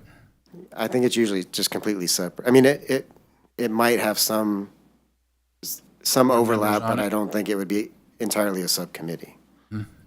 Thank you. Yeah, I don't disagree with the concerns you raised, Madam Chair. I think those are perfectly legitimate. But looking at some of the data that we've received here, zero MET compliance, not raising pension issues at all during the course of a year or only minimally, not communicating with members, it sort of leads one to believe that, well, somebody's got to have something going on with regard to pensions if you're going to be overseeing a plan. And so if we can get these other things right, if they can get their MET compliance, if they will bring up pension issues during the course of their year and so forth, then maybe we wouldn't need the knowledge and expertise. And I guess we're going to be talking about MET compliance soon. Any other comments or questions on the 810 study? Once again, I thought it was very well done, and I appreciate all the work that went into it. Thank you. Thank you, members. Madam Chair, that's all for the Actuarial Committee. Oh, we have 6D. Yeah. Sorry. 6D. The FSRP rule. Yes, this will be a quick one. All right, good morning, Chair and members. To Mayor Ehrenstein, General Counsel, presenting on item 6D, rule review and possible need for funding soundness restoration plan or FSRP rule revisions and statutory recommendations. As I said, this will be a fairly brief presentation previewing an upcoming project for 2026. Can I interrupt, please? I'm sorry. I wasn't seeing this on my agenda. I would just want to introduce you. Okay. Our PRB staff attorney, Ms. Ehrenstein, Yes. is going to present item 6D, which is behind tab 6D of your book. My apologies, members. All right, thank you, Vice Chair. All right, next an overview. The Administrative Procedure Act requires that state agencies review all rules every 4 years to determine whether the reason for initially adopting the rule continues to exist. Agencies must then adopt, re-adopt with amendments, or repeal each rule. And as a reminder, the PRB reviewed most of its rules, chapters 601 through 609, in 2023 to 2024. However, the FSRP rules were initially adopted in 2022, so they're up for their first four-year rule review in 2026. So a quick history on the FSRP rules. In 2021, the legislature passed HB 3898, which overhauled the FSRP requirement, and the bill specifically authorized the PRB to adopt rules necessary to implement its provisions. We did that in 2022, in adopting Chapter 610. That was an extensive rulemaking process that included actuarial committee meetings, board meetings, and opportunities for both formal and informal stakeholder input. So the upcoming review of the FSRP rules will include consideration, again, by the actuarial committee, the full board, as well as stakeholder input. The rule review provides an opportunity for the board and its stakeholders to evaluate how the rules are working and changes that could improve the rules and better achieve the desired outcomes of the FSRP requirement. In particular, having passed the initial September 1, 2025 deadline for FSRP set in statute, there may be lessons learned by both the agency and stakeholders about how the rules work during the time since their adoption. So at the next board meeting in February, I will present a more detailed timeline and process update on the FSRP rule review, and I'll also present the notice of intent to review rules for the board's consideration. And I'll note that I'll work closely with staff and especially David Fee throughout the process. All right. So finally, as a broader part of this project, we do recognize that the rule review and evaluation of the FSRP requirement overall may raise potential areas where statutory changes that cannot be accomplished by rule could be beneficial. So if such issues are identified, the board could consider making recommendations to the legislature, as y'all often do, to improve the FSRP requirement process. So if any such recommendations are ultimately adopted by the board through this process, those would likely be included in the biennial report, which will be published in November 2026, and then they could potentially be considered during the 90th legislative session in 2027. That concludes my presentation. I'm happy to answer any questions. Questions for Ms. Ehrenstein? Hard to believe we're 4 years on from this new statute and set of rules being implemented, but here we are. So we'll be hearing more in the coming months. Thank you very much, and I'm sorry for overlooking that agenda item. Madam Chair, now I'm done. Wonderful. Thank you, Mr. Brainerd. And now I'll turn the meeting over to Mr. Zook, who will walk us through agenda items under number 7. I make a motion that we take a 5-minute break and let everybody stretch their legs. Sure. Board will take a 5-minute break.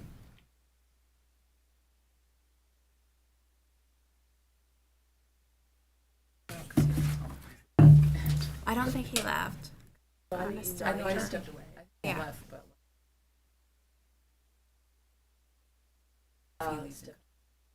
I think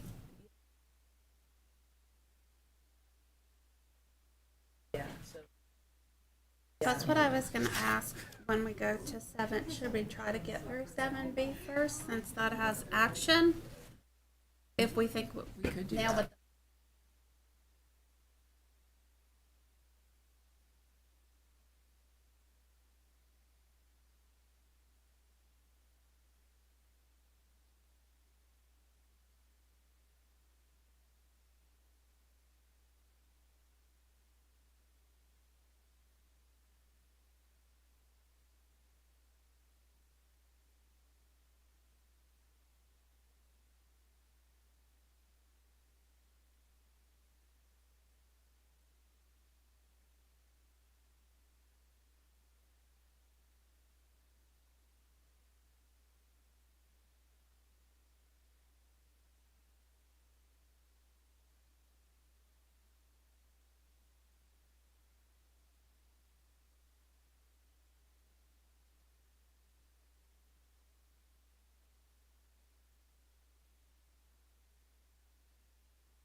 All right, just let me know when we're ready to start.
Thank you. Okay.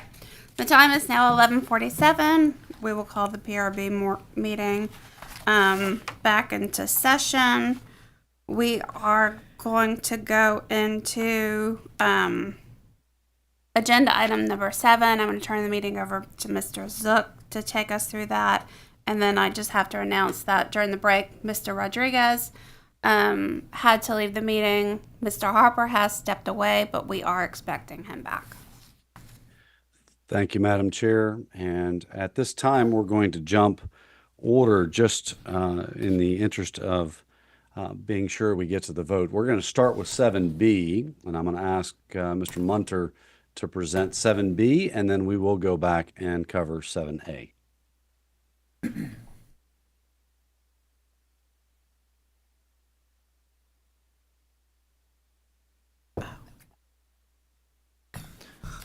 All right. Thank you, Board. So again, my name is Robert Munter. I will be covering first item 7B, which is the Investment Practices and Performance Evaluation Guidance Update, as well as adoption or possible action for adopting of the PRB schedule. So real quickly here, just to provide a quick summary. So at the last board meeting back in September, we presented the updated draft for the IPV guidance update, as well as the PRB schedule that we are required to look to adopt from the statutory changes from HB 3474. So after that meeting, staff notified all of the systems of the update and requested feedback from them regarding any of the changes that we were looking to make, as well as the PRB schedule. So from that, we got a couple of responses from systems, about 3 to 4.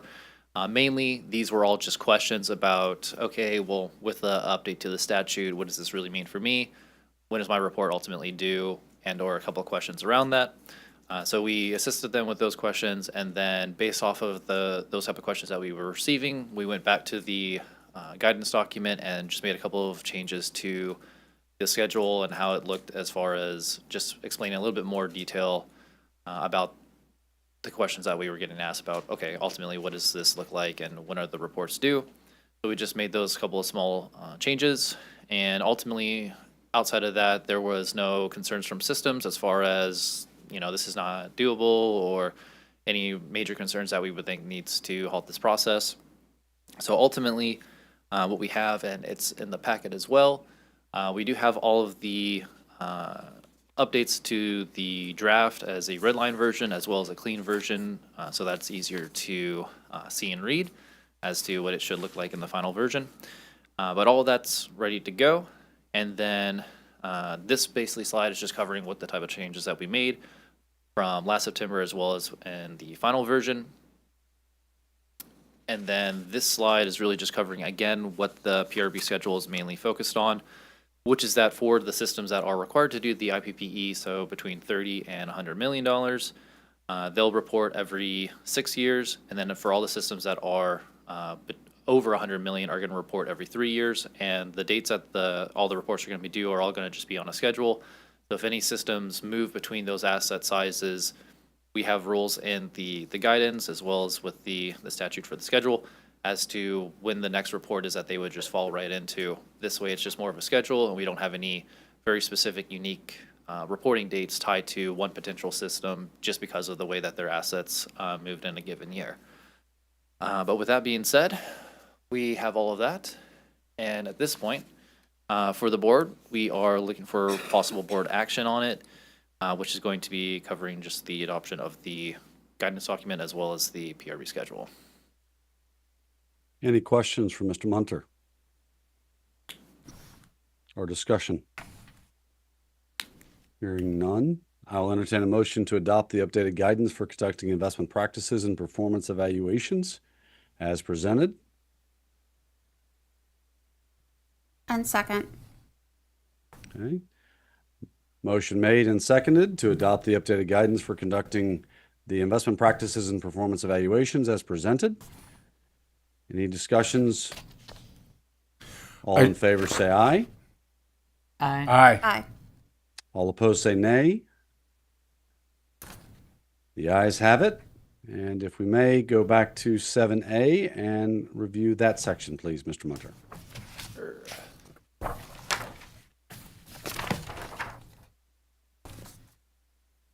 Okay, so for 7A, this is just going to be covering the investment data report. And so for this, there's three things that we're really just going to cover in this board meeting. So one is just an update to the data itself. So from the last board meeting, we did get the remaining, or the majority of the systems that we were looking for the reports, which was about 20 at that time. So that data has been updated. We also will have a little brief presentation on some of the quarterly data that we're looking to collect and that we have been able to collect so far. And then the third part is the capital market analysis of the systems with 7.75% return assumptions or higher. That was requested at the last board meeting.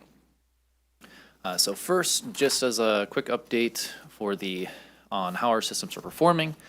So same with the trend that we saw last time that I reported on back in September. Basically, the systems had a good year. They've moved up with their returns. So right now, 66 systems are and do have 10-year net returns that are within 1% of their investment return assumption. So all in all, systems are moving up, which is a good thing, which is what we want to see. But we do want to see much more of these systems actually either at or above that return assumption. And going forward. Before you leave that slide, could I just make a comment? Absolutely. All right, as the actuary on the board, just again pointing out that what you're doing is you're comparing the last 10 years' results to their current discount rate assumption.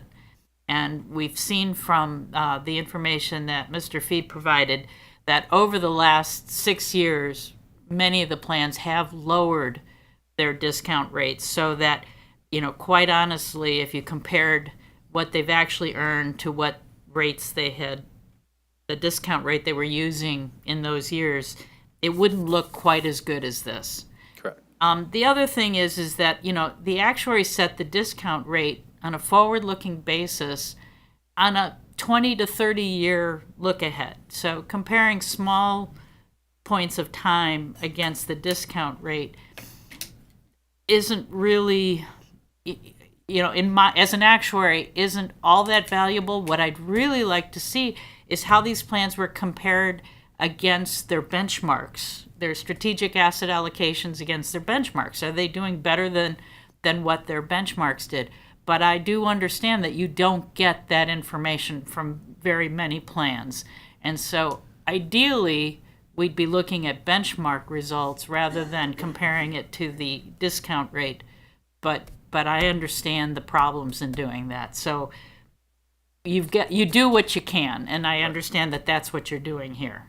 Correct. One of the, Oh, go ahead. Robert, go ahead, please. Okay. Well, so a little bit later in the slide, so that's part of what the quarterly investment data reports that we're trying to collect are trying to sort of resolve that issue. So a number of, and later in the slides, but from what we've been able to get also, I believe it's only like 40 or so percent in the reports that at least we have been given show comparisons against their performance benchmarks. So that would be something that we'll probably be expanding on, but a little bit later in the slides, we'll get to that.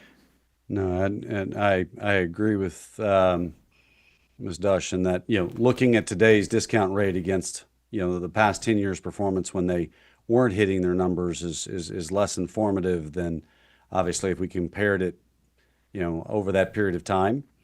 I also recognize that unless it's required by statute for them to provide us with their benchmarks and their benchmark returns, that is not likely ever to get to full compliance.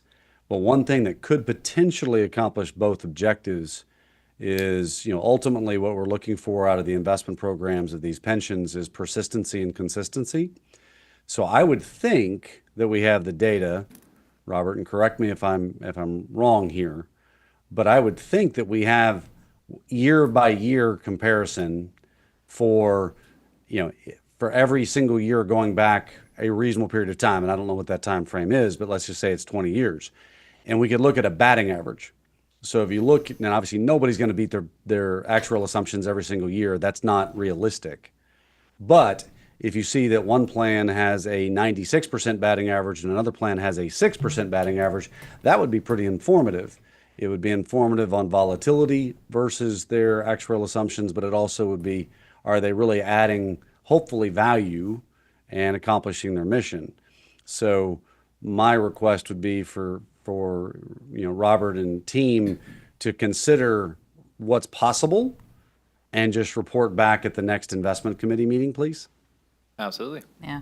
And again, my concern there is the discount rate is a long-term, 20 to 30-year estimate. And to compare it year by year, 1 year at a time is, you're going to definitely never hit it. It would be very odd to hit it exactly. So I'm,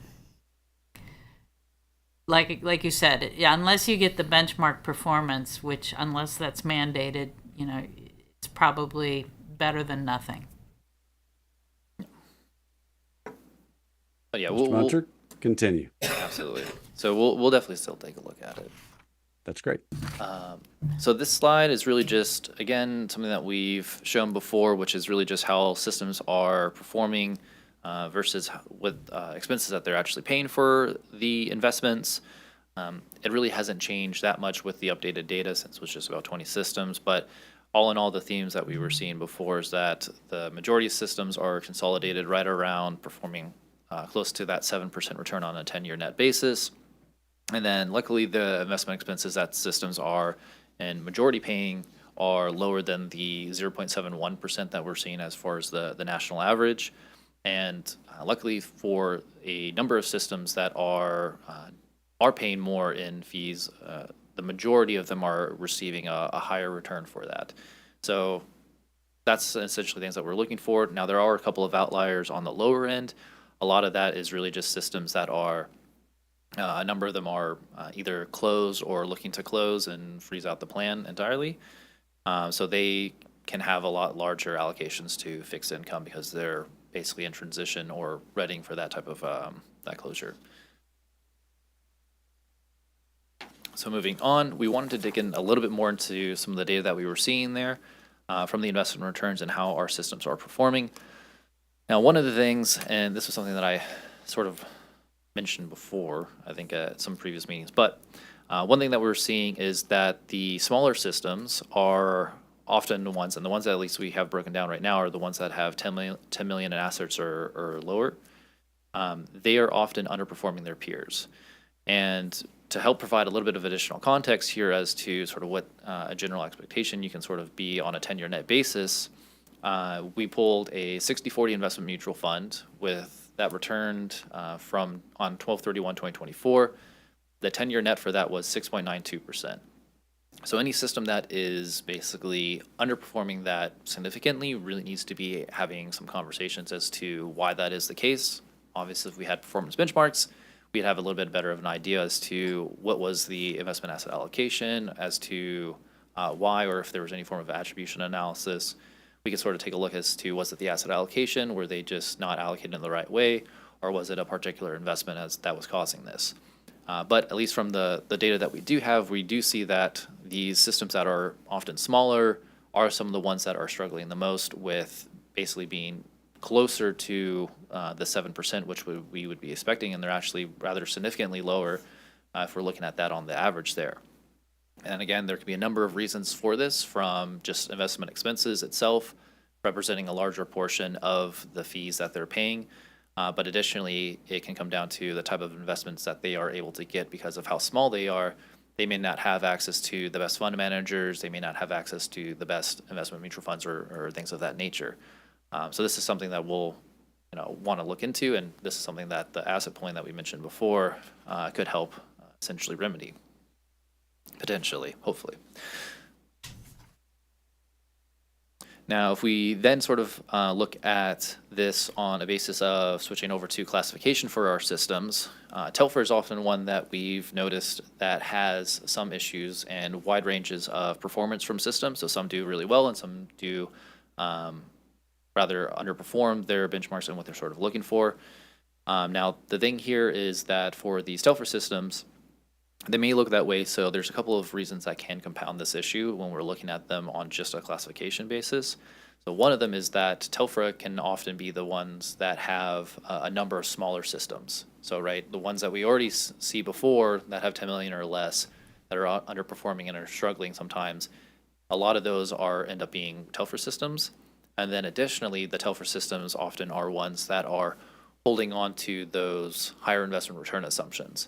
So holding on to those higher investment return assumptions starts to make them look worse if we're trying to compare on how they're performing to that number. But additionally, just the number of them that are on the smaller end helps compound that issue. So this is something to where if there's ways that we can sort of try to help reduce those type of issues for them, we would think that we could hopefully help improve the performance for those Telfer systems or just other systems in general that are on the smaller end. Mr. Zook, I have a question, please. Please. Two, actually. A question and statement. Robert, there are dots on that chart. Can you please clarify what the dots represent?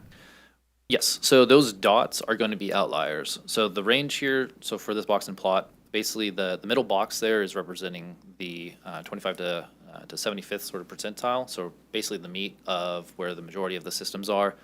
And then it goes out to the more extremes is for the lines. And then the dots are basically systems that are completely outliers. So this could be, for some of these, like if we were to look at the 810s, some of those at the dots are on the lower end, you might be like, wow, that's concerning. If we actually look at those are plans that are predominantly fixed income and they're looking to close. So they have also lower return assumptions as well, but they're just already 50, 70% fixed income. So they're looking to close essentially. For some of the other ones, they are systems that we are aware of that have struggled in the past or have a reason. So one example would be Dallas Police and Fire. So they have had obviously issues with investments over a long-term basis and trying to resolve that legacy assets of those alternatives that they collected years ago. So that's one of those outliers there. But we also have positive outliers, which I believe is HMEPS. HMEPS is one of the best performing systems that we have that's in our investment data report. But that's what the dots are. Thank you. Right. Any other questions? Continue. So as to Mrs. Dush's comments earlier, one of the things that we're looking to collect and that we worked for recently was trying to get some information from the quarterly investment data reports from systems. So about 20 to 25% of the systems do make their quarterly investment reports available online, just as from a transparency standpoint.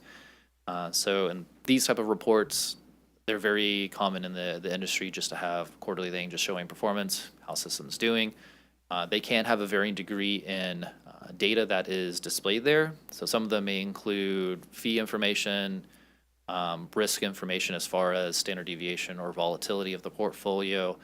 They might also do some form of attribution analysis, which is essentially looking at the portfolio and trying to understand why they performed the way that they did compared against their benchmark. Examples being, were they over allocated to equities when they shouldn't have been, or do they make a investment choice that, say, the equities that we picked, the mutual funds, we picked poorly or we picked well. So that type of analysis gives a much greater detail as to what's going on with the fund and their performance. So there's varying degrees of that we've seen from the reports that we've collected from systems.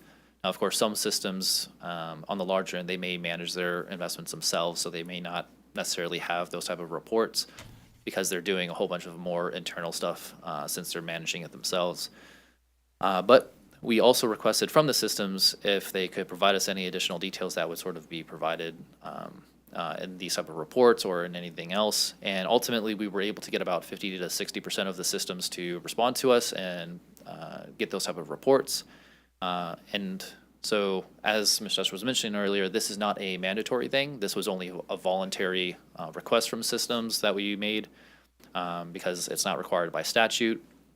But we may still continue to look to, in some varying degree of frequency, look to collect this information just because This information is much more detailed than what we normally get from the PRB 1000s, which are just a 1-year net return from systems.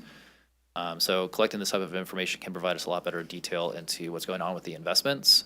And so one of the things that we will look more into, but wanted to just bring up, is that some of these reports do also provide basically a number for risk. So one of the things that we were able to find from a couple of the reports was a historical 5-year standard deviation. And there was a fairly wide range in what we were seeing from systems. And so for standard deviation, basically all what this really means is that from the expected return from the portfolio, how much does their portfolio performance vary from that? So up or down. So, and basically it's just sort of a measure of risk with the portfolio. Now there was, again, a fairly large range from all the way down towards 6 to all the way reported up to 13.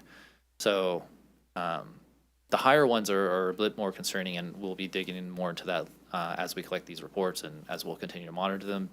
And that's mainly because if they have that high level of variation, it could mean that, it's great when it works for you and you have those higher returns, but it also means that that portfolio could be looking at, if there's ever a down market, if they're that risky, they could be seeing some significant losses potentially. And that's concerning because obviously if you have a very significant loss in a given year, it can be very challenging to then build a portfolio back up off of that. So this is something we've been able to collect from the quarterly investment data reports. And we're going to be looking to try to still sort of keep this information and dig into them further over time, just because this risk measure is a part of having more detail from the investments is very helpful in us just trying to get a better understanding of what's going on with our systems. Mr. Monter, clarifying questions, 2 of them. Absolutely. And number 1, did I hear you correctly saying that this is not from every system? We do not have this data for every system, just partial, is that correct? Correct. This is just partial. And how many would this data set make up? So this one, I would say, because it was not in every report that we did get, I would say it was maybe about 20 to 30 systems that had the historical standard deviation. Understood. And that's the second part of the question, because obviously those of us in the industry are thinking about standard deviation potentially a little different than what this report I heard to be saying. This is the standard deviation compared to their actuarial assumption, or it's the actual standard deviation, the vol of their returns themselves? This is of their portfolio. So this was a standard deviation of the total portfolios. Got it. So this is the volatility of their portfolio itself. Correct. And so, yes, that is clarification that I think is very helpful. The only suggestion to make it easier for everybody to follow is on the report, if we could put data sample represents X number of systems, and then this is historical 5-year standard deviation of returns of those systems, that I think would make the chart easier for people to follow. Sure. Continue. Okay, so this moves us then into the request that we had from the last board meeting, which was covering the capital market assumptions of the 3 systems that had 7.75% or higher. And so just as a sort of context here, this first slide is just covering the investment return assumptions themselves. So first, for these 3 systems that we were looking at and we requested some clarifying information for, most of these systems, they've all updated, and the last time that they lowered the return assumption was about 8 or so years ago. And so when we made the request to the system, we did ask them for any information that they could provide us. And so some of them did provide us that information, and Harlingen was one that spoke with us back in July. They were at that board meeting. So what they provided was their quarterly report, as well as their asset allocation study that they conducted. Orange provided us their quarterly report, and since they were also a same consultant as Harlingen, we could essentially use some of the information from the asset allocation study from Harlingen just to sort of provide a little bit more context on their information, just using their quarterly report. And then San Angelo, they provided us, their consultant provided a sort of capital market analysis report as to their numbers, as well as how they're doing the calculations. Additionally, some of this information we were able to get from, for Harlingen and Orange was from the IPPEs. We were able to know like what their consultants use. So the capital markets that all of them use essentially are large reputable resources. So both Harlingen and Orange, their consultant, they use JP Morgan's long-term CMAs. And then San Angelo, their consultant basically also uses JP Morgan, but they also do a sort of a mini survey of reputable providers, and then they create a sort of composite sample of that, and then they use that for their capital market assumptions going forward. With that, so we took that information that we had from them, as well as the rough makeup of what their portfolios were, and then what we did was we used the Horizons Actuarial Survey for 2025 for their CMAs, and in that survey, they basically go and they ask a large number of reputable providers, and in there they have a sort of section going over the assumptions themselves, and they sort of rank them and basically provide a degree of how conservative to how optimistic are these assumptions. And so we sort of use that to help us figure out, okay, to what degree are the assumptions that we're seeing from from our systems, to what level are they sort of in that reasonable ballpark. So we looked at them from that conservative to the most optimistic, and this is sort of what it's showing. So we're trying to see, from what we've seen from these systems, how optimistic or how conservative are they as far as projections.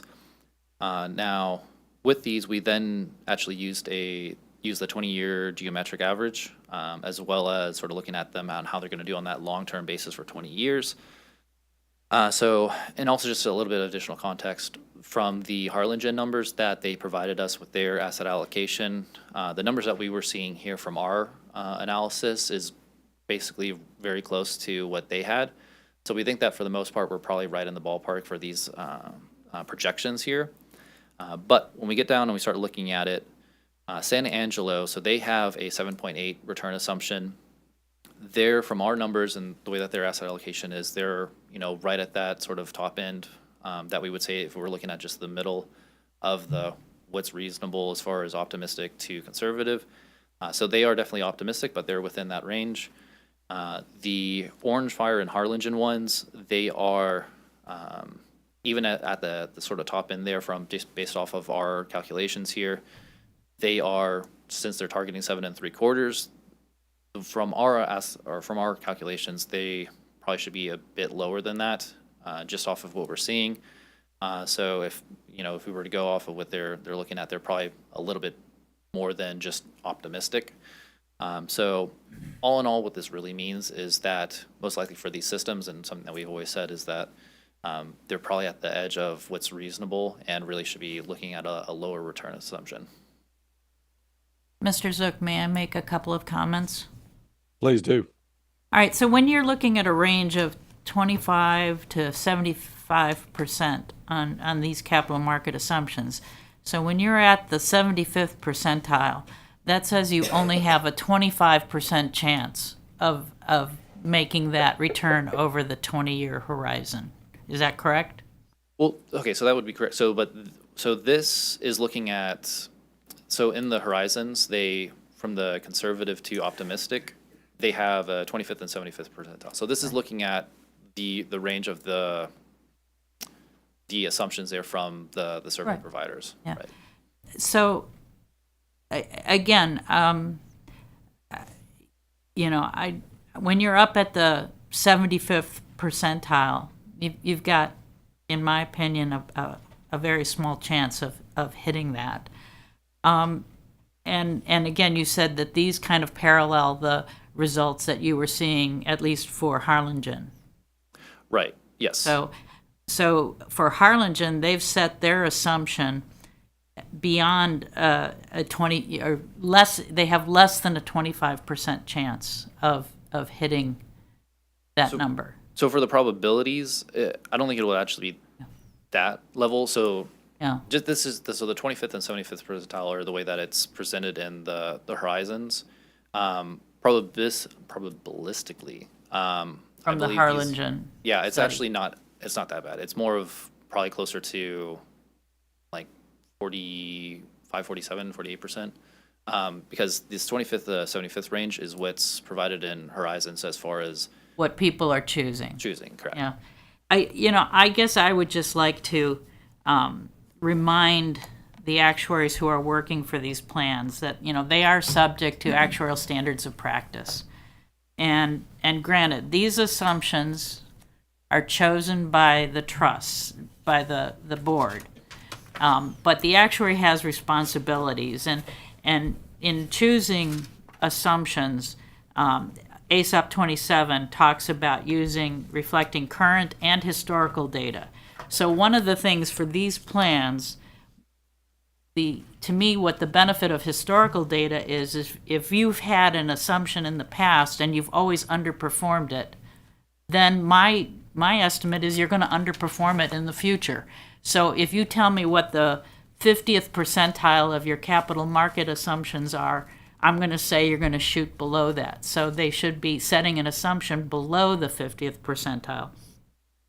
And it should reflect an estimate of what they think future experience is going to be, and there should not be any significant bias. And I just have to question whether or not there's bias baked into these assumptions. Assumption 4, ASAP 4 tells us that if an actuary believes that there is a significant conflict in the way assumptions should be set from what the board has chosen, they need to disclose that. And do you know if any of these three plans, if the actuary is disclosing a significant concern about a conflict in setting these assumptions? I don't believe that any of them have raised anything of a significant concern. I can definitely get back and check Yeah. on that as well, but I think I think a couple of them have brought up before in a couple of their reports for considering lowering, but I don't think they've got anything to say as far as a significant concern. I just have a real concern about what I'm seeing here. Yeah, I hear you. I'm 100% with you. These plans are basically overstating their funding condition and understating their cost, and somebody's going to bear the price in the future. Yeah. We can't make them do it. All we can do is browbeat them. Well, we might get a little more aggressive with that commentary. I'll state it this way, both from an actuarial perspective that y'all have, but just from an investment perspective, there's no one that should ever be saying that, okay, I've got a 25% probability of success or less, and this time it's going to be different. It's just, that's not realistic. A lot of plans around the country have been hoping that rates are going to continue to go up, and that will make it easier for them to meet their return assumptions. Obviously, the Federal Reserve has begun lowering rates again, and who knows where they'll go in the future. But for these three plans in particular, Orange Fire, Harlingen, and San Angelo, it is hurting the constituents of your plans to pretend that these numbers are going to be likely achievable according to actuarial standards. And they need to be changed. Yeah. And they need to be more consistent with the way that best practices are. And if you choose not to make those changes, then we will continue to escalate and elevate the issue. So please get together as a group, make decisions as to what is appropriate, and act accordingly. Yeah, and my comment is, if you flip back to the prior page, for example, Orange, the last 10 years have been pretty darn good. And you said a 60-40 portfolio should have returned 7%. Well, maybe they couldn't have a 60-40 portfolio, but, they've only hit 6% over the last 10 years. And San Angelo hitting 5.56. That tells me they have a history of underperforming whatever they thought they were going to do. And again, you're showing the current investment assumptions. I believe, they, at least what Harlingen was up at 8%, 10 years ago. So I don't know. I guess, this is a situation where I would hope that the actuaries would start reacting to this and at least commenting on risk. And so I guess my point would be we need to know what their actuaries are saying about these assumptions. And then as actuaries, Mr. Fee and I have responsibilities if we feel that something is not being reported properly. Mr. Zook, Yes, sir. what do you and the board think about the Pension Review Board just sending a letter to the principals here, the actuary, the plan sponsor, and the board, saying that the Pension Review Board is uncomfortable with this key actuarial assumption? We believe that you are overstating your condition and understating your cost, and that we would implore you to take a longer look at it. I would strongly support that.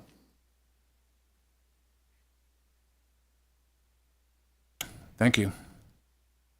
We're not set up for a motion on that, so I'll just leave it at that. Okay.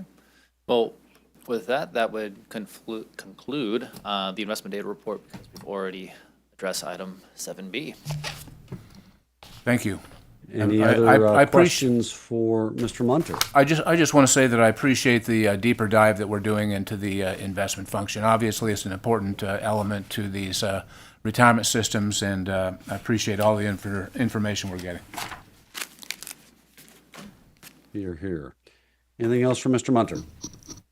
All right. I will now I'll pass the ball back to Madam Chair.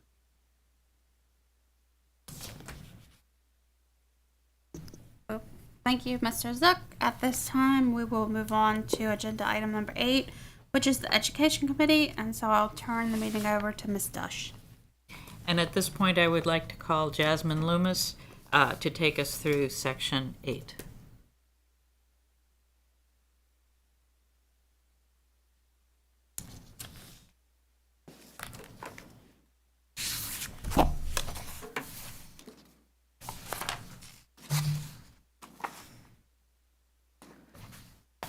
Good afternoon, board members. My name is Jasmine Loomis, and I am the PRB's Education and Communications Specialist. Today I'll be presenting on MET compliance. I just wanted to clarify before I begin, since I know you guys had some questions during Mr. Burnham's presentation with the 810 plans. I just wanted to provide a little bit of information. So there is a way for systems to send us training that trustees completed for other requirements to have them evaluated for possibly being approved for MET credit. That's the individual course approval application. And so we have approved quite a few of these for CLE trainings or financial advisor trainings in the past.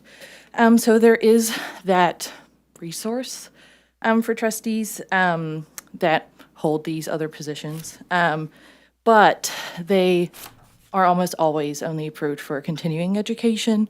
So if these trustees don't complete their core training, they won't be accepted until that core training is completed, which is a concern since it is a pension basics, 7 hours course, everything you need to know. So that's just something I wanted to mention regarding that topic. So if we want to discuss it further, we can, or I can get into the presentation. Wonderful. So first I'm going to briefly cover some of the key MET rule changes that have impacted the results in this report. As a reminder, last September, the board adopted new MET rules that included some major changes and additions to MET requirements. One of the additions included requiring the PRB to complete annual MET compliance reports. Previously, the MET compliance report was only completed in the agency's biannual report. We also made changes to training requirements for trustees and administrators. The first year of service requirement used to begin on a trustee's start date and end a year later, so they were individualized cycles. But the rule changes made the first year of service around the calendar year. For trustees that join the board before September 1st, they have until the end of the calendar year to complete their core training. For trustees that join on or after September 1st, they have until the end of the following calendar year to complete that training. We also changed the continuing education cycles, which were previously individualized 2-year cycles. It required 4 hours. of training, and this was changed to calendar year cycles that require 2 hours. So on the MET compliance report, which is after this presentation in your board packet, you will see that each trustee and administrator is labeled as either compliant, in progress, or not compliant. So to be compliant, a trustee or administrator must have completed all training required in their previous MET cycles and their current cycle. To be not compliant, a trustee or administrator has one or more previous cycle where they did not complete all of the required training.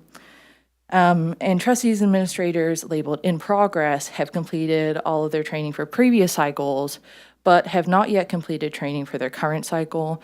So they still have time to complete their training and report it to us. So they're considered compliant in these calculations. So anyone who is currently labeled in progress has until December 31st of this year to complete their required training.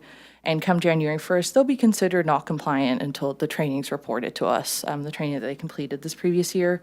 And systems have the April 1st, 2026 reporting deadline, where they'll probably report the training to us for that was completed this year. One thing to note is that the information displayed in this report is based only on the information provided to the PRB through MET forms.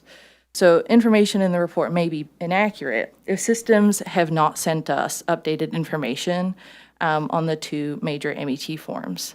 As I mentioned, these MET forms are due annually by April 1st, but may also be submitted at any time throughout the year if systems want to keep us updated. For this annual reporting requirement, some systems may send us both the required MET forms, but may check a box at the top of the form to signify that they have no updates or nothing to report for that year.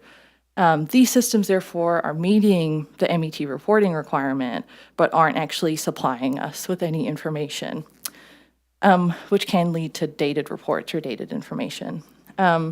I also want to mention that we did send 2 emails to all systems notifying them of this report, and to give them an opportunity to send us any MET forms or request a system compliance report, which details how much training each of their trustees need to be compliant with MET requirements. So, to get into some numbers, this information displayed on these slides is as of November 7th, 2025. So this slide displays overall MET compliance by system type. As you can see, each system type has seen improvements over the past 3 MET reports, which is exactly what we want to see. Municipal systems have seen the greatest increase since the 2022 report, with an increase of almost 8%. Right behind municipal systems are Topher systems, whose compliance has increased by about 6.5%. One thing I want to note here is that there is one 810 plan that is not included in these calculations, as we have not received any MET forms since they registered with the PRB. We have reached out to the system, and we actually just had some communication from them yesterday afternoon, but we have not yet received MET forms, so we're still communicating with them, and we'll continue to talk to them about this. And the system's also included in the 0% compliant slide coming up in a few slides.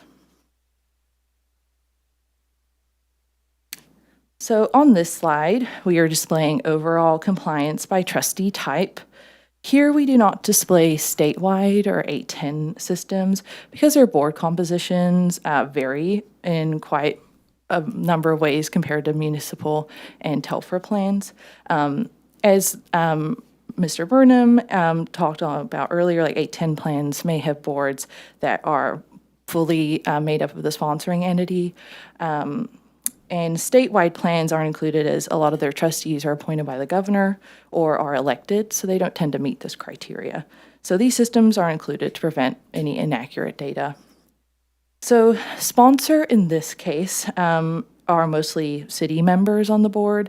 For TELFRA specifically, it is always the mayor or the CFO, well, and the CFO or their designees. Active would be the active members. And retired citizen, for TELFRA specifically, is the citizen seat required on their board, but retirees can also fill this position.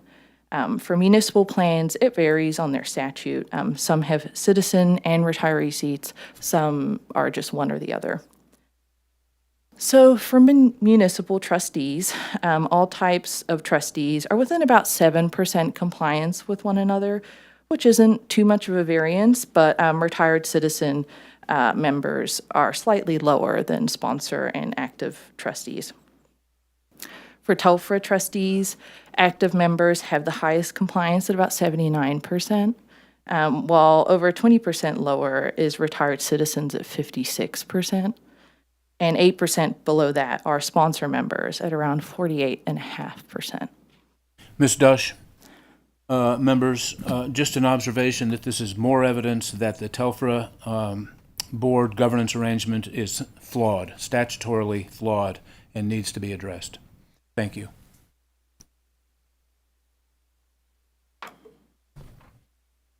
So here we list all of the systems that have 100% of their trustees and administrators compliant with the MET requirements. We have systems from all system types on the screen, which is great. We would just like to shout out these systems for their efforts to maintain compliance with the MET program.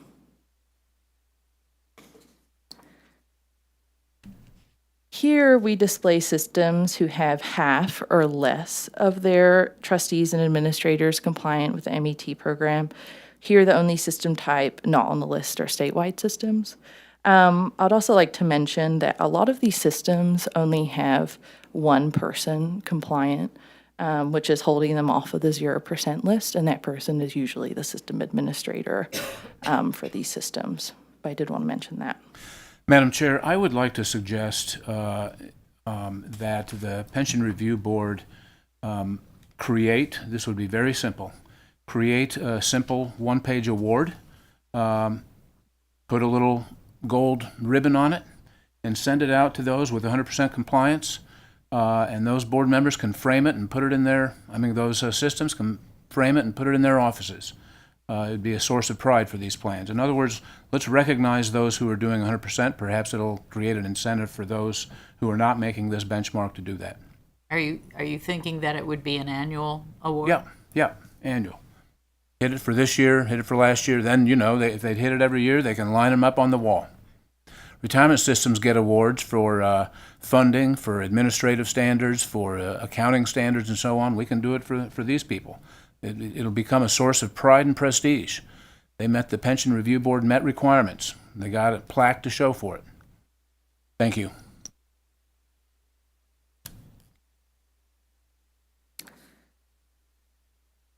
So here we have the systems where none of their trustees or administrators are compliant with the MET program. Here we have one TELFRA system and 5 810 systems. For these systems, we sent a separate additional email that notified them of their noncompliance, asked them to provide us with any MET forms, and we also offered them a system compliance report. We did not receive any forms from these systems or any responses, so this list has remained the same. We do plan on continuing to contact these systems about their low compliance and hopefully see what's going on there.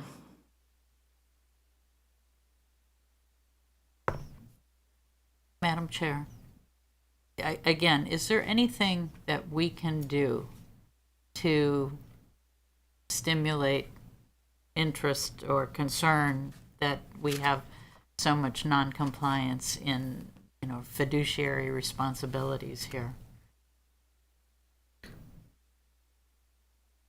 I think it is going to get to a point where we'll have to do something. I think when we went through kind of the MET updates, we heard from a lot of systems with concerns about how difficult it is to fill board positions, and a concern that if this becomes a requirement to serve, it will make, serving in those positions even more difficult. You know, I personally don't subscribe to that. I mean, I don't think that there's a reason why the board can't, with the next upcoming legislative session, just look to have MET compliance as a statutory requirement associated with serving on the board. You can look through, you know, this board, other state agency boards. I mean, we all had, you know, training requirements that were required of us by the legislature before we could serve on this board. Professional organizations throughout the state have continuing education requirements that are required. So, you know, I think that's something that I would support and be in favor of. I think my only question through all of this is just to ensure that we have a way that people can become compliant once they are non-compliant, right? If you have a year in which you didn't meet the continuing education requirement, if you took those courses or you took the extra courses the next year, that there's a way for you to come into compliance. Because I think previously we didn't have that. And so once someone was non-compliant, especially non-compliant in that first year of core courses, they just stayed non-compliant. And so we can just confirm that there is a mechanism through our rules or our procedures for that catch-up to happen. Yeah, currently whenever they report training, especially if they go to a conference where it's a lot of hours, we start by applying that training to their oldest non-compliant cycle and work our way up from there. So, you know, if they attend a conference and get 10 hours and they needed 8, you know, that one conference has caught them up. So we do that. It's just if they haven't completed core and they're going to a continuing education conference, then we have to keep reiterating, like, you need to take the 7 hours. Like, you really need to take it before we can start accepting this. I guess, you know, I go back to the fact that these people are managing money that is coming out of employee paychecks, and they're managing money that is coming out of taxpayer pockets. I mean, there's a huge responsibility there. And if there is a history of noncompliance, I just wonder if down the line we can't, you know, essentially say, you're not in a position to run your own plan. You need to look at jumping into a multiple employer plan or something like that, where you are not controlling the money. I don't think that that's within the scope of this board. I mean, I think that that would be it's got to be. legislative It would have to direction. be legislative, but I think at some point we have to take a stand that these people have disrespected the requirements. And I think what you said was accurate, that the first step would be to, you know, make sure that MET compliance is a requirement to be a board member. But then if we still continue to see noncompliance, then you have to say this board is not competent at running the plan. And then there has to be another step. So I think that's a down the road kind of thing, that eventually you have to make a decision about whether or not these people should be trusted to manage money coming out of the pockets of the taxpayers and of the plan members especially. You know, I think of the Telfer plans where they're taking, 10, 15% of employee pay into these plans. Madam Chair, I would just quickly say that these individuals the legislature has passed a law that says you have to take this education. And there are obviously a lot of people who are flouting the law, and I think it's the responsibility of this board to inform the legislature of this and to go a step further and to suggest some possible remedies for the legislature that might include these individuals should be removed as board members or something else. Otherwise, why are we going to the trouble? Right. Thank you. Ms. Dush, I'll add one additional comment.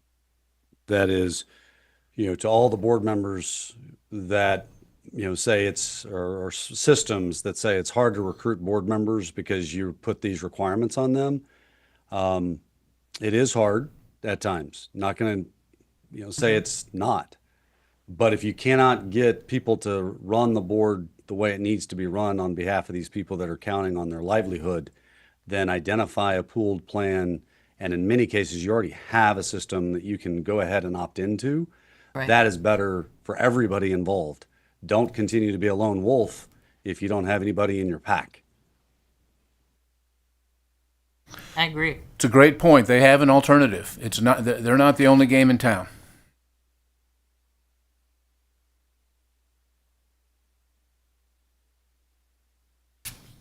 Please continue. So the PRB has made large efforts to improve MET compliance over the past few years. In March 2024, we completed a core noncompliance project, which aimed to improve core compliance over the span of a few months through constant system communication and transparency. Last September, as I mentioned, we made some major changes to the MET rules to make them clearer and more streamlined as an attempt to increase MET compliance. For last year's biennial report and for this year's MET compliance report, we began sending out 0% compliant letters to make systems aware of their status and give them an opportunity to get more information from us and to help them reach compliance. We also send out numerous system compliance reports regularly throughout the year at systems requests. These reports, as I mentioned earlier, may be requested by systems at any time, and they detail what their trustees need to become compliant or if they're already in compliance. These few things aren't on the slide, but we've also added more continuing education courses on the PRB's online education website over the past few years, so trustees have more options to complete their CE requirements. And we also offer technical assistance surrounding MET requirements, including information on different exemptions, training requirements, training options, and more. So if systems have any questions about this report and its data, I encourage them to reach out. Some systems have already reached out, and we encourage systems to submit training and other MET forms to reach compliance.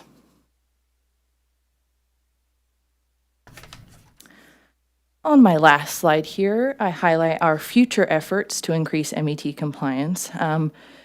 We are going to continue monitoring compliance with the MET program through providing systems with their compliance reports when requested, as well as these annual MET compliance reports to the board. We are also in the middle of an IT project that aims to make MET compliance more transparent and easier to communicate to systems. Ashley's going to talk a little bit about this later too, but these IT improvements would make it so system administrators can see their systems' MET compliance through their portal automatically. The portal would show administrators which trustees need training, how much training they need, which trustees are compliant. So we're also working on allowing administrators to complete their MET forms through the portal and streamline the training report and the board update forms. These updates will also hopefully make it reporting MET compliance to the board a lot easier on our end too.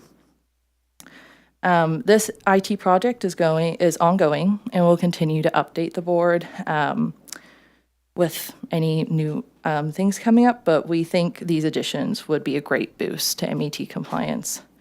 Finally, as a reminder, the next annual MET compliance report will be released around this time next year in the biennial report.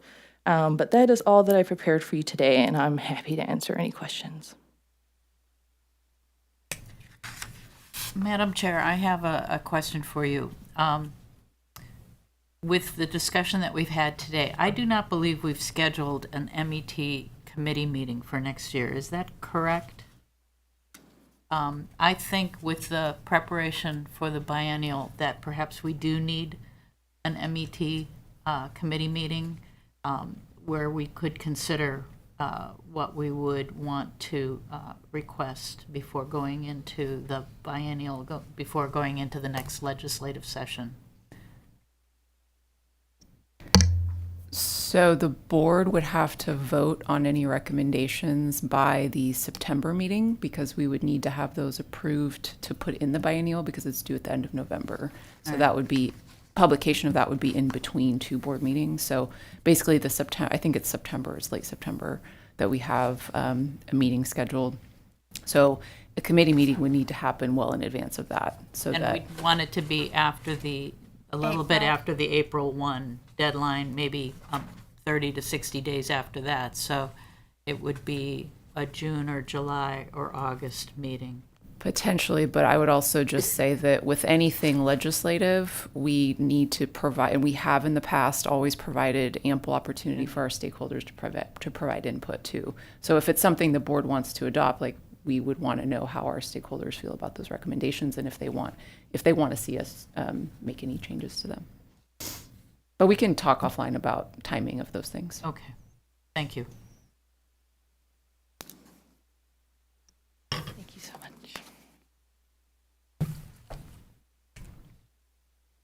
Okay, at this time, we will move on to our IT project updates, and I will now ask Ms. Ashley Rendon to walk us through agenda item number 9.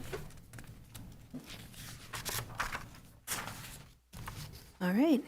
Good afternoon, members. Ashley Rendon, Deputy Director at the PRB. I just have a quick presentation and update for you all today on the IT projects. As a reminder, the agency was provided a one-time appropriation for IT projects and equipment that we are able to use through June of 2027. The projects, which are underway now, include upgrades to our major systems. That includes the internal database, which we use to store data from all of the reports that we receive from public retirement systems, the pension online reporting tool or report, which systems use to report all of the various reports to us throughout the year, and the data center, which provides current historical and comparative public pension information to the public. And of course, this uses data we receive from the systems and store in our database. So we began working on this project after the conclusion of the legislative session, and then we began working with our developer in August. In the last few months, he's done a full review of our systems to get himself familiar with our coding and features, and he's made some initial updates to those things, has addressed bugs identified by staff, and he has made workflow improvements. And now he's on to making changes to the MET components of our internal database, which was our first priority following the initial steps to get to know our systems. I know Jasmine has just gone over the changes to the MET kind of component of the portal, but also just wanted to reiterate that this works on our workflow as well. And so, it will allow for more time as far as with those systems being able to enter that data directly into the portal, less time for staff to have to review it, more just reviewing for accuracy and sending back if we need more information.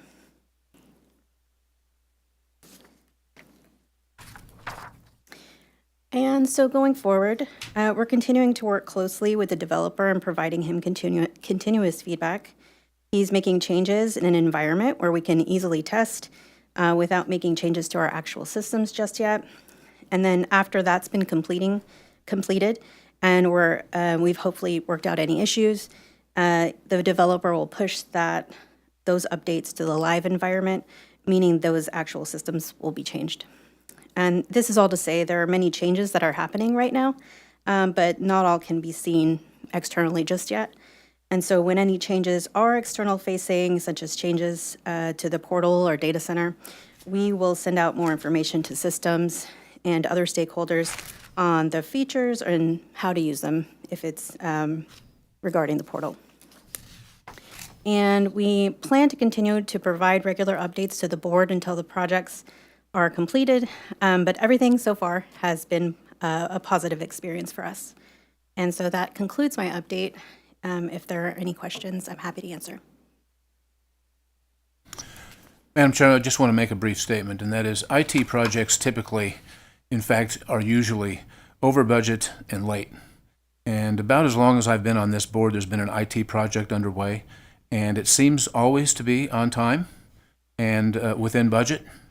And I just want to commend the staff for making that happen. Thank you. Thank you. So thank you. Now we'll move on to agenda item number 10, which is our executive director's report, and I'll turn it over to Miss Amy Cardona to walk us through her report. Thank you, Madam Chair. Good afternoon, everyone. I'm Amy Cardona, the Executive Director of the Pension Review Board. We have 3 topics under item 10. I'll try to make this real quick. First, 10A, and I am now using, there we go, using the clicker. The first is 10A, an update on the Telfer conference that took place in October. I did preview this conference in my update at the September meeting. Several PRB staff did attend the conference in October in Abilene. David, our chief actuary, moderated the actuarial panel that they typically have at this conference every year. And the panel was composed of several actuaries who work with these Telfer systems. They covered the topics that I have listed here on the slide that I previewed back in September. Just one tidbit that came out of the discussion was interesting. There was an opportunity for the trustees to ask questions of the panel, and one of the trustees wanted to know whether they were just going to have to cut benefits and never be able to increase benefits in the future. And I think that was directed at us, and David answered that no, that's not the case, and provided that example of Weslaco Fire that just did increase benefits, but they remain below 10-year funding period. So it does, a lot of these systems have had to make benefit changes because of their funding situations, but that's not forever. Okay. So next, item 10B is a quick update on the SAO efficiency audit, which is currently underway. So I've mentioned this topic before briefly, in that it results from the passage of HB 12 from last session, which made some pretty major changes to the sunset process. So one of those changes is requiring efficiency audits of state agencies 4 years in advance of their sunset dates. So with our sunset date of September 1st, 2029, we are among the first group of agencies subject to these audits. The audit team started the planning process in September. I believe they concluded that towards the end of October, and they've been in the testing phase of the project since then. We've met with the audit team many times and have responded to some pretty extensive data and information requests. They are currently projecting a publication date of February 2026, so of course we'll keep the board apprised as we know more about the contents of the report. Just a quick question. Sure. Will we receive a copy of that report before it's released, or do we just get it as it's? Yes, so a standard part of the audit process is that the entity under audit has a chance to develop a management response. So when they I'm not sure precisely how it works, but I know that we'll have a chance to see it in advance so that we can formulate a response. Okay, perfect. Thank you. Okay, and then lastly is an updated fiscal year 26 operating budget. It covers the first quarter of the fiscal year, so it's through the end of November. And we do also include the one-time IT funding in addition to our standard appropriation as well. So that concludes my remarks for today, and I'm happy to answer any questions the board may have. Any questions? Okay, now we'll just move on to our future meetings, future agenda items, dates, locations, and other arrangements. So for 2026, the first PRB meeting will be an actuarial committee meeting that will take place January 29th, 2026, with a location to be determined. The first full board meeting will be held February 25th, 2026, additionally with a location to be determined. We've also tentatively set dates for all 2026 PRB board and committee meetings, which are currently on the agency website, I guess with the exception of the education committee meeting that we will schedule, based on today's discussion. Are there any future agenda items that board members would like to see on our February 25th meeting agenda. And I'll look to you, Mr. Brainerd, because there were a couple of action items, unless you think all of your issues from today were appropriately addressed. Well, I articulated them, and I have my notes, and I assume the staff kept notes. So I would be grateful if we would add those items for future discussion. Thank you. Yes. Any other items? Okay. There being no further business of the board and no objection, I will move to adjourn this meeting. Second? Second, meeting's adjourned. Thank you, everybody.